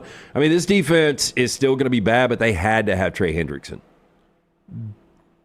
The Raiders get Kenny Pickett to back up Geno Smith, which means there are only 3 quarterbacks left in Cleveland, which includes Shedeur Sanders. Yeah, so he's going to make the roster. So he'll be at least the 3rd quarterback there. Also in Las Vegas, Amari Cooper gets signed by Las Vegas. So they get Kenny Pickett as a backup and Amari Cooper continuing his career with the Raiders. He's had pretty good years recently, these one-off seasons. Well, look, they need a veteran presence at wide receiver because your other receivers, Jacoby Myers, Jack Beck, who's going to be a rookie. Obviously, the go-tos are going to be Brock Bowers. You saw it last year with the Raiders, and then obviously Ashton Genty. But I think getting a veteran presence at wide receiver was critical for Pete Carroll. Interesting. I'd love to know your thoughts. Shiloh Sanders cut 2 days ago by Tampa Bay. Yesterday, CFL Toronto Argonauts claimed his rights. Doesn't mean he'll play for him, but if he does play in the CFL, he'll play with the Toronto Argonauts. Do you believe Shiloh Sanders plays in the CFL? Do you think he plays in Birmingham's league, the UFL? Do you think he... I think the attitude right now is I'm too good for these leagues. I'm just assuming. Yeah, but he was nowhere close to making that roster if y'all just cut him because of a punch thrown. I mean, it was a bad moment for him. He was battling for the 4th safety position. Yeah. And the punch actually, I think, made the decision easy It for did, the organization. but my point is, if he were close to making the roster, they wouldn't have cut him for that punch. No. Yeah. I mean, the punch was a bad moment. I mean, don't get me wrong. ultimately, the only options he's going to have is CFL and some of these other leagues. So, I think he does ultimately play him. Probably there. All right. By the way, we also waived the 449 man-eater defensive lineman Desmond Watson. The kid from Florida? Yeah, from Florida. I thought he was showing out in camp. I thought so, too. I know he's running a lot of laps trying to lose weight, but 449, they cut him loose. Yeah, he ate one of the coaches. I mean, you could do it and not get noticed. All right. When we come back, trash is part of the conversation today. On the other side, Champy's Chicken brings you this hour of the show. Champy's Chicken right there on Highway 119 in Alabaster. Stop by and see Sterling and the crew. Perfect for your tailgates as well. Go and check them out as Champy's Chicken. Call the next round now at 205-734-0923. Have you been injured in an 18-wheeler accident, company truck accident, a car accident, or work-related accident, call Alabama's largest personal injury firm. Alexander Shinara Trial Attorneys will fight for every dollar you deserve, and it won't cost you a dime. Trust me. What do you say, man? Call me, Alabama. Call 659-777-7777 or go to Shinara.com. No representation made that the legal services provided are better than legal services provided by other attorneys. Hey, there's nothing worse than waking up to a plumbing problem. Don't get caught in a flooded house. Call the guys at Hemp Hill Services. Adam, Chad, and the team at Hemp Hill are the only ones I trust to fix it and fix it right the first time. Hemp Hill Services does it right and always at a fair price. For all of your plumbing, cooling, and heating needs, trust the name that Birmingham has trusted since 1954. That is Hemp Hill Services. Call now, 205-229-2090. That's 205-229-2090. Take TNR on the go with a podcast built for your satisfaction. Miss Hour 1? Find it in podcast form. Miss Hour 2? Stream it now. Miss Hour 3? Download it for later. Miss Hour 4? Well, just know it's never coming back. Listen to TNR wherever you find podcasts. Hey, Lance Taylor from the Next Round to tell you about one of our favorite places for breakfast, lunch, and dinner. That is Hamburger Heaven since 1982. Hamburger Heaven has been serving Birmingham's best hamburgers, cheeseburgers, French fries, hand-spun milkshakes, and sandwiches made fresh to order. All of their ingredients are fresh and prepared daily. This includes their beef, always fresh, never frozen, hand-pattied each and every day. For breakfast, lunch, or dinner, visit any of the 4 locations, Highway 280, Irondale, Gardendale, and Homewood. Excitement awaits at Barber Motorsports Park for the UAB Medicine GT World Alabama Benefiting Teal Wings of Hope, September 5th through 7th. Witness some of the most iconic sports cars like Lamborghini, McLaren, and Ferrari battle it out on the track. Enjoy the beer gardens, food trucks, kids zone, garage, and more. The UAB Medicine GT World Alabama. Kids 15 and under get in free. Get your tickets today. When you crave activity like we do, you belong in the Roback family. Get the best golf wear, hoodies, and activewear for men and women at Roback.com. Use promo code TNR20 to get 20% off your order. That's Roback.com, promo code TNR20. Storm season is here. Make sure you have a plan of action in place right now. Greg from Pell City and Storm Restoration Roofing should be your first call when storms hit. Insurance companies love working with Storm Restoration Roofing because of Greg Nelson's name and reputation in the industry. When storms hit, call Greg Nelson. He's local, 205-542-3531. He's the home of the free no-cost roof inspection. Greg from Pell City on Facebook, 205-542-3531. It's Storm Restoration Roofing. Looking to expand your business? Let the Next Round help you. Contact us, sales@nextroundlive.com, and be part of the team. Advertise your product to hundreds of thousands of potential customers on our ever-expanding platforms. The Next Round can take your business to the next level. Join our existing partners in the fastest-growing media space, both live and on demand, while reaching the most desirable audience for your business. Get more information by emailing sales@nextroundlive.com, and one of our team members will work with you to build a plan to take your business to the next level using the Next Round. It's bow time. Tired of choosing between sweet and savory? Why not have both? Introducing Bojangles' new chicken and bowberry waffles. The bold Cajun chicken filet you love, now drizzled with a bowberry honey glaze and sandwiched between 2 warm waffles. Which means your favorite meal of the day just met your new favorite dish. And lucky for you, it's served all day. But it's only here for a limited time, so try chicken and bowberry waffles at Bojangles today. It's bow time.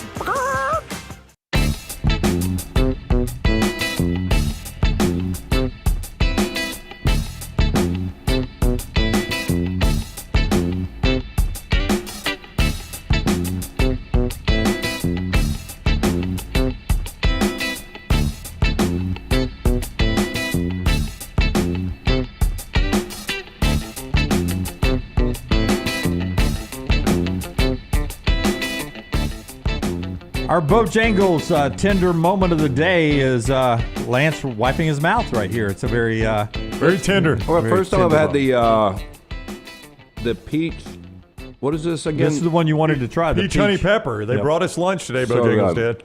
It is good, that peach honey pepper. Kick. Yeah. It's got some kick to it. Our Bojangles tender moment of the day is they have fed the staff today. From sweet to heat, Bojangles has 7 sauces. We'll add a little extra flavor to every bite. Nothing pairs better than those hand-breaded tenders. We've got some right here in studio. They are fantastic. You want to try the honey mustard, add some tang. You want to try the barbecue, some heat. Try the creamy buffalo. I've got this Bo sauce here. They've got that peach honey pepper Lance talking about. Really good. Head to Bojangles. Order some of those hand-breaded tenders with your favorite sauce today. And don't forget them when it comes tailgate time for your high school or college games, and also the parties, the watch parties with Bojangles. Let them cater those. It is bow time. Bouncing around to some of the other big games out there this weekend away from Auburn, Baylor, and Alabama, Florida State. That LSU Clemson game, which I'm so excited about. We've talked about Cade Klubnik. The rest of that team, though, at the wide receiver position, to me, Klubnik being good, yes. Defensive line, that defense being salty. But the fact that finally, again, Clemson has elite wide receivers is why this team, I think, is getting a lot of faith from people who are predicting them to win big this year. Well, I think, Antonio Williams is going to be one of the better wide receivers in all of football, coming off almost a 1,000-yard season last year. I mean, you're right. I mean, the two things they really haven't had, elite quarterback play and dominant receivers since they were winning championships. Last 7 games against SEC schools, 1-6 against the number Clemson. That number is stretched out to 4.5, by the way. Yeah. Tyler, if you can give me cut number 9, Brian Kelly in that LSU Clemson game. Now, keep in mind that 3 times Brian Kelly's lost the opener. Before that, Ed Orgeron's lost the opener twice. So 5 straight years. It'll be talked about a lot. But it's not just about the opener at LSU. Brian Kelly is talking about what's expected of this team. People like me, boneheads like me, picking this team to lose 2 regular season games but still win the national championship. We've got a passionate fan base. They have high expectations. We have high expectations. But like I've said to you, we've been working on this since January. After our Baylor win, the bowl game, we went to work on our roster, our process in developing this football team, so that when we get to these moments, right, it's having a team that is confident, that plays the game the right way in a hostile environment. Many would say composure, maturity, and they've got to play with great competitiveness. Each and every play is going to be important for us. So, when you're putting together the DNA of a football team, it's not just about talent acquisition. It's making sure that you have the pieces necessary to compete in those moments, right? When there's a turnover, when there's sudden change, when momentum's not going your way, what's the makeup of your team? And so I like the makeup, but I want to have this conversation with you after the game. Are we overplaying LSU a little bit? And the reason I ask this is, how many times do you see a team that goes from unranked one season to being able to win a national championship the very next? Because there's a lot of people that believe, his expectation, if you asked him, would be to win a national championship, right? It's what I expect from this team, and it's really asinine to expect that from them. Well, there's only been one team over the last decade that finished unranked the year before and then was ranked in the top 10 to start the season. Who's that? LSU is the second. I don't know who it was, but I did come across that. So it just doesn't happen where you have that huge expectation from one year to the next. Was Auburn the last unranked to win a national championship? I assume they were unranked to start that year. They may not even been 2010? unranked. Yeah, 2010. Yeah. I would assume so. Yeah. I would guess so. So that shows you how little it happens, right? I can't think of another one that would have done that. Go from unranked to national champion. Now, TCU might have been unranked, went to the championship game, but they got, skull drugged by Georgia. Yeah, and I'm pretty sure they were unranked. Yeah. So, you're asking LSU to do what TCU did, which those aren't light programs, obviously. Well, a couple of things. LSU, first of all, they got a really difficult schedule. The defense is getting better under Blake Baker, but it's not where LSU expects their defense to be. And then you're, revamping the entire offensive line. See, that's the whole thing. I gave you guys Garrett Nussmeier's stats from last year, and I'm like, how many of those numbers will he actually improve? And you guys both were like, I don't know that he'll improve any of them. So then it comes to that defense. They have 7 ranked teams on the schedule right now. Now, I don't think Arkansas and Vanderbilt will end up being ranked at any point, but I don't know if any of those 7 are going to drop off. Urology Centers of Alabama brings you 2 inside Alabama football numbers I want you to know about. Urology Centers of Alabama will stay on top of your numbers, whether it's prostate health to kidney stones, everything in between. And if your numbers reach that perfect point in life with kids, they also can handle a vasectomy and everything else right there at 16 wonderful locations. Find the one near you, 205-930-0920. 930-0920 or urologycentersalabama.com. For over 70 years, UCA has provided state-of-the-art patient-centered urological care with integrity and compassion. That's why I use them. You should too. urologycentersalabama.com. One stat that LT has mentioned a couple of times over the summer, Kalen DeBoer in year 2, just for those that haven't been paying attention, he is 37-4 in his second year of coaching, wherever he's been in his second year at a stop. 37-4. I don't care what level you're coaching at. That's good. But one that would resonate with LT more going into this Florida State game, in week 1 games, the last 9 years, he is 9-0 against the spread.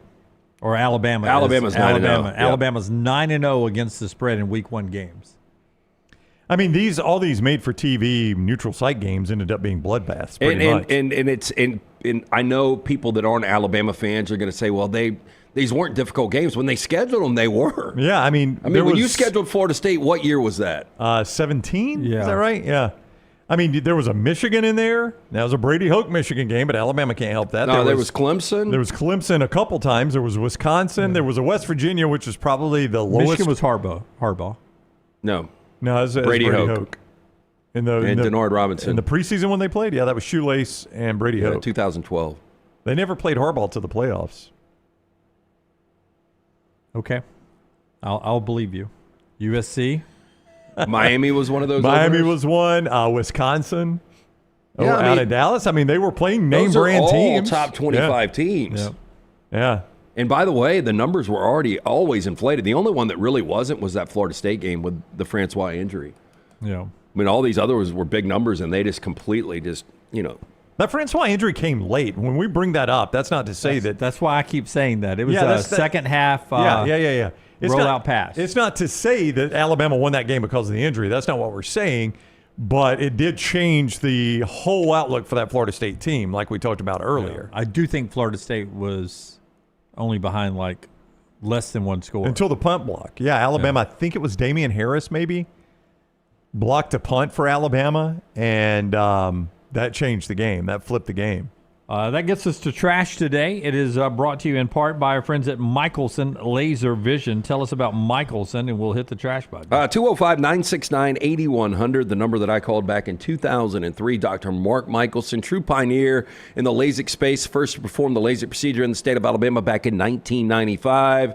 After I got the procedure done, 2015 vision better than 2020. 205-969-8100 for more information, michelsonlaservision.com. Congratulations, The Cure Rock and Roll Hall of Fame inductees 2019. Are you as excited as I am? By the sounds of it, no. LT's Trash is presented by Bud Light.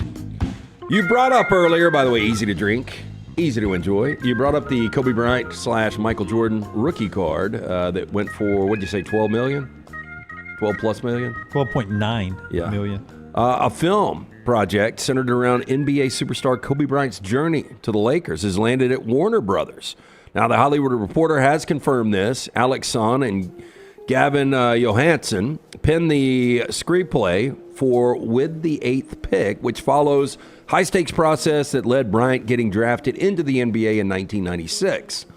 Now, the project was generating high interest from other studios and streamers before Warner stepped in and nabbed it. Director has not yet been attached. With the Eighth Pick is said to focus on the New Jersey Nets, and then general manager John Nash, who held the 8th pick in the draft, considered taking Bryant out of high school. Future Hall of Famer ended up being taken by the Charlotte Hornets with the 13th pick before he was traded to the Lakers, where he would win 5 NBA championships and become an icon of the city. Now, the project is described as having elements of Moneyball and The Social Network and Air. How many? Give me all that. How many people are going to be confused by the fact that Michael Jordan is playing Kobe Bryant? They're going to be like, oh. So this is just an AI rendering. Yeah. Oh. There's no like poster anyone cast. So in Michael this movie. B. Jordan is No. not, in fact, playing Kobe Bryant. No, that's what this Facebook user decided to. That would be interesting, though. Cast the role as. Yeah.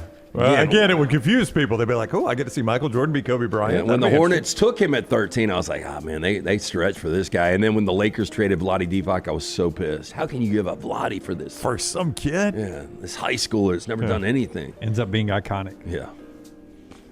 That's the great Jerry West. Well, I'm glad we went to see him. The three of us went to see him play in Atlanta late in his career. And that's the only time I ever got to see him. I know Lance saw more. Jim, was that the only time you ever saw Kobe play? Yes. So I saw Kobe and LeBron with you guys in Atlanta. I took my younger brother to see them when they were, this is before they went to State Farm, so they were playing in the Georgia Dome. But I remember before the game we went down and Kobe Bryant gave us high fives. Oh, did he? That was pretty cool. And then I strategically planned that Disney trip to take Leighton around Game 5 of the NBA Finals. And I got to see actually Kobe win a championship in person, which was really cool. Yeah. So 2 men arrested for allegedly breaking and entering into Paycor Stadium, with one facing charges for attempting to steal a barbecue smoker. Bengals probably try to hire him to play quarterback. Got a little Tiger Woods in the top guy, right? I would say they're going to get to full prosecution because the Bengals are so cheap they cannot afford to lose that one smoker. Now, according to they had court records, Alex Weingart and Caleb Triong were arrested on Sunday morning after being caught in the act of breaking and entering into Paycor Stadium. Now, Truong was caught on the stadium's security camera jumping over a locked fence, attempting to steal the barbecue smoker before being met by police when attempting to escape the stadium. Truong allegedly fled back into the stadium, quickly apprehended by a K-9 unit. Now, less information was available about Weingart's arrest in the court records. However, documents did confirm he was arrested for breaking and entering Paycor Stadium on the same day. Both men charged breaking and entering, set to be arraigned yesterday morning at 9 a.m. One thing that Cowboys documentary on Netflix reminded me of was horrible timing by the Bengals in getting good, because they had to play the 49ers in those 2 Super Bowls, and those are 2 of the best NFL teams of all time they had to face. I mean, the one time you got good in your history and you got to go play those 2 49ers teams. I mean, sort of like a couple of really good Bills teams. They had to play those great Cowboy teams. That's right. Yeah. Now, Dunaway, I don't know if you ever made it to the Cheetah. We did a show. It's an infamous show for multiple reasons. It was the first time we ever had Clay Travis on the show. I think it was the only time Brown ever made his way into the Cheetah when you had to bring me some equipment. There was a piece of equipment that was left behind. I had to drop it off with Lance on my way to the SEC championship game. Did you ever go to the iconic Cheetah? I know I went to Tattletales once. Is that in Atlanta? Yeah. Is that a gentleman's club? Yeah, it used to be. I don't know if it still is. What else would it be? Well, I don't know. Tattletales does not sound like a place. I think I've been to the Cheetah once, or did go to the Cheetah once. Is it still open? Well, we're getting to that. Now, Midtown's Cheetah Lounge has stood as a nondescript, risque stalwart among Spring Street for decades, but that's set to change soon, according to developers. Now, the Cheetah, which has been occupied, it was occupied as a car dealership in 1987. It became the strip club then. After nearly 5 decades in business, numerous rebuffed offers from other well-capitalized developers over the years, Cheetah bills itself as an upscale, fully nude nightlife destination and, quote, the Southeast's most renowned nightclub. Now, officials with Chicago-based developer Core Space tell Urbanize they've entered a partnership with Birmingham's Capstone Communities to turn the Cheetah's low-rise building and parking lot into a multi-phase mixed-use project that banks on proximity to Georgia Tech. So it's closing? Is that what you're saying? That's what it sounds like. Do it. There's always big money to be made. I never knew it used to be a car dealership. That now explains why they were always asking for undercoating. Development team refers to the Cheetah site as, quote, one of the last major undeveloped parcels in Midtown. First phase of development, as led by Core Spaces, will see 1,600 beds for students and more than 5,000 square feet of retail space fronting sidewalks. I thought you were going to do a joke about checking oil or something. Still will take them 10 years to catch up on probably the sexual acts in that building that probably took part in. Yeah. Probably going to want to sandblast that part right there, don't you think? Probably so. I know somebody with Capstone Property, so it's a Birmingham company doing this. Yeah, they're going to tear it down. Oh, you got to. Yeah. I'd start from scratch. Do you put up a plaque? Once standing here. That was the Chipper only Jones tipped here. I think it was the only show we ever did from a strip club. I would imagine. You don't do many of those. No. Who was the? What was It the? got paid well. I remember the guy that owned it. In cash? No. They actually paid credit card. Hey, listen, this is no joke. This is no joke. I got a friend of mine. I don't know if I can tell this on the show, but I'm just going to tell it anyway. Go ahead. I'm doing my own show over here behind this big box. I got a friend of mine that is a high school football coach over in the area where I grew up, and had a player one time whose mom used to commute to Atlanta to dance at the Cheetah. And they still lived in Alabama, over on the eastern side of Alabama. She used to commute to dance at the Cheetah. And he said the crazy part about it was every team fee they had to pay, like that kid was the first one to pay, but it was always in cash. Why not? Sometimes small bills in cash. But he's like, hey, he never missed a payment. And he was like the first one to pay. So what did she do besides dance at the Cheetah? Anything else? I think that was her full-time job, but she lived in East Alabama and would commute to Atlanta. Because I remember there was a big rumor that during the summer there was a lot of teachers. You kids can explain to me. Well, Cheetah, they was always telling you they were Georgia Tech students putting their way through school. I'm sure there was some of that too, yeah. You can help me out. I don't know why in the algorithms this popped up on my TikTok, but there was one girl last Friday night I just got through dancing here in Miami, and she said, here's to see how much I made. I'll count it for the first time. And she's got, some are folded bills, some are like in wadded up, and she's in her living room counting it out. And she counted out $6,400 in cash. Yeah, that's Miami, though. That's not a real place. Well, and that ain't dancing. Yeah, there's no telling what else. I mean, I don't know involved. what your definition of dancing is. Don't you remember? She was making it sound like that's all she had done. I don't know. I don't know what it sound like that. I don't know what the famous club in Miami is. But were you in the Uber with me when the guy drove past it? We were down there for one of the games. One of y'all were in the Uber with me, or maybe both of you. And the guy drove past it, and he's like, "Hey, if y'all want to have some fun, y'all go right there." And I can't remember the name, but it's an obvious name of a gentleman's club, and it's the famous one that's down there. And I was like, "Oh, is that the place?" And he goes, and he interrupts me. He goes, "That's the place where anything happens for money." Oh, hey, and I was look, like, all right, but that sounds illegal. Last time I was ever in a strip club was 2015 when we were in Dallas, when we walked in and walked out. But before that, I don't count that one. Was 2012 when I left Alabama Notre Dame at halftime. And the party I was with wanted to go to one of these. And the place we went, I don't remember what it was called. I guess it was one of the infamous places, though. But it had a bunch of teepees set up in the middle. And so you could pick your dancer and you could go into one of the teepees. So smoke signals? Yeah. So I'm sitting there watching a teepee, and I see one of the 50 greatest NBA players of all time to come out of the teepee. Oh, really? Yeah. That's an interesting story. Was he Lewis or Clark? He would be the Robin to the Batman, if that will tell you exactly who it was. Oh, yeah. Most famous one of all time? Yeah.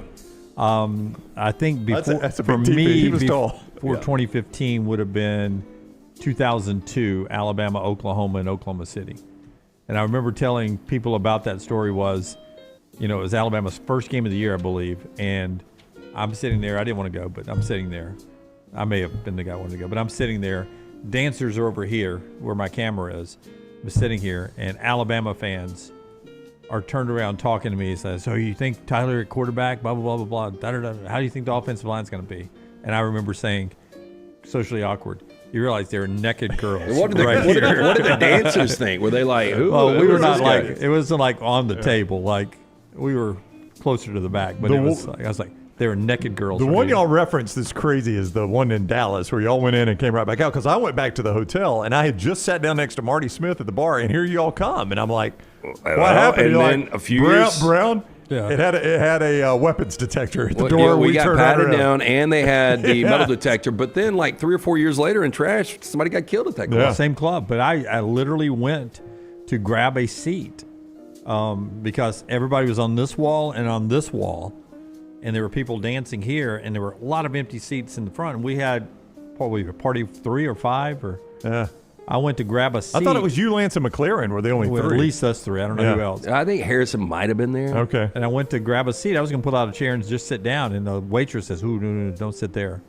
She's like, that's one gang and that's another gang, and they got all these seats. Yeah, gang being a key word in that sentence. Right? LT is like, I was about to turn around and tell him, and he's like, "Hey, we're out of here."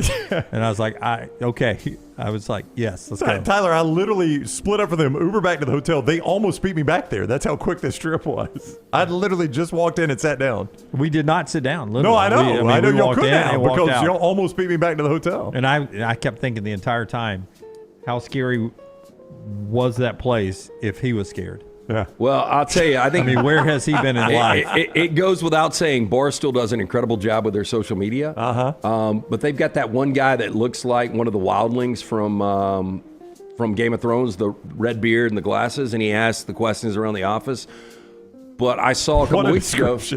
Yeah, well, I mean, that's what he looks like. I saw a couple of weeks ago where he was asking, what city in America has the most strip clubs? I don't know if you guys saw this, but I was blown away with the city. I used to would have said Atlanta, but now I would say, I think I would go Dallas. See, I would go Houston or Miami, but it's actually Portland, Oregon. Isn't that weird? Yeah. Wow. Finally. I'd like to talk to the one with armpit hair. I mean, Portland, Oregon, and one of their mascots is a duck, and one of them is Oregon State. That's true. The Beavers. I can only imagine the name of their strip clubs in that state. What was the great one in Alaska? Remember, it was the wasn't it like the?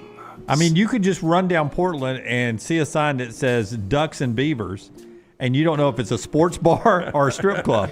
Yeah, well, this was called like the one. It was trash on the table. Something Bush Company. I don't remember that. Yeah. So drunk and angry that a neighbor parked near her yard. Marcia Morgan, 48, covered the offending vehicle with toilet paper. Sure. According to police. Did we mention that Morgan was dressed in a hot dog costume, as you see right there, at the time of the 4 p.m. in the afternoon incident?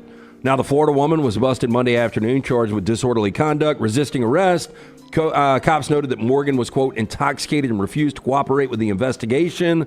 On Tuesday, she pleaded no contest to the misdemeanor counts. She was fined $550. Sadly, police and court records offer no explanation for why Morgan was dressed as a hot dog during the crime. Yeah, if I'm going to perpetrate a crime, probably not going to be dressed in a hot dog costume. By the way, no fun names. In Portland? Yeah. The best one is Club Detour. Really? Yeah. Is there a lot, though? I only see 4.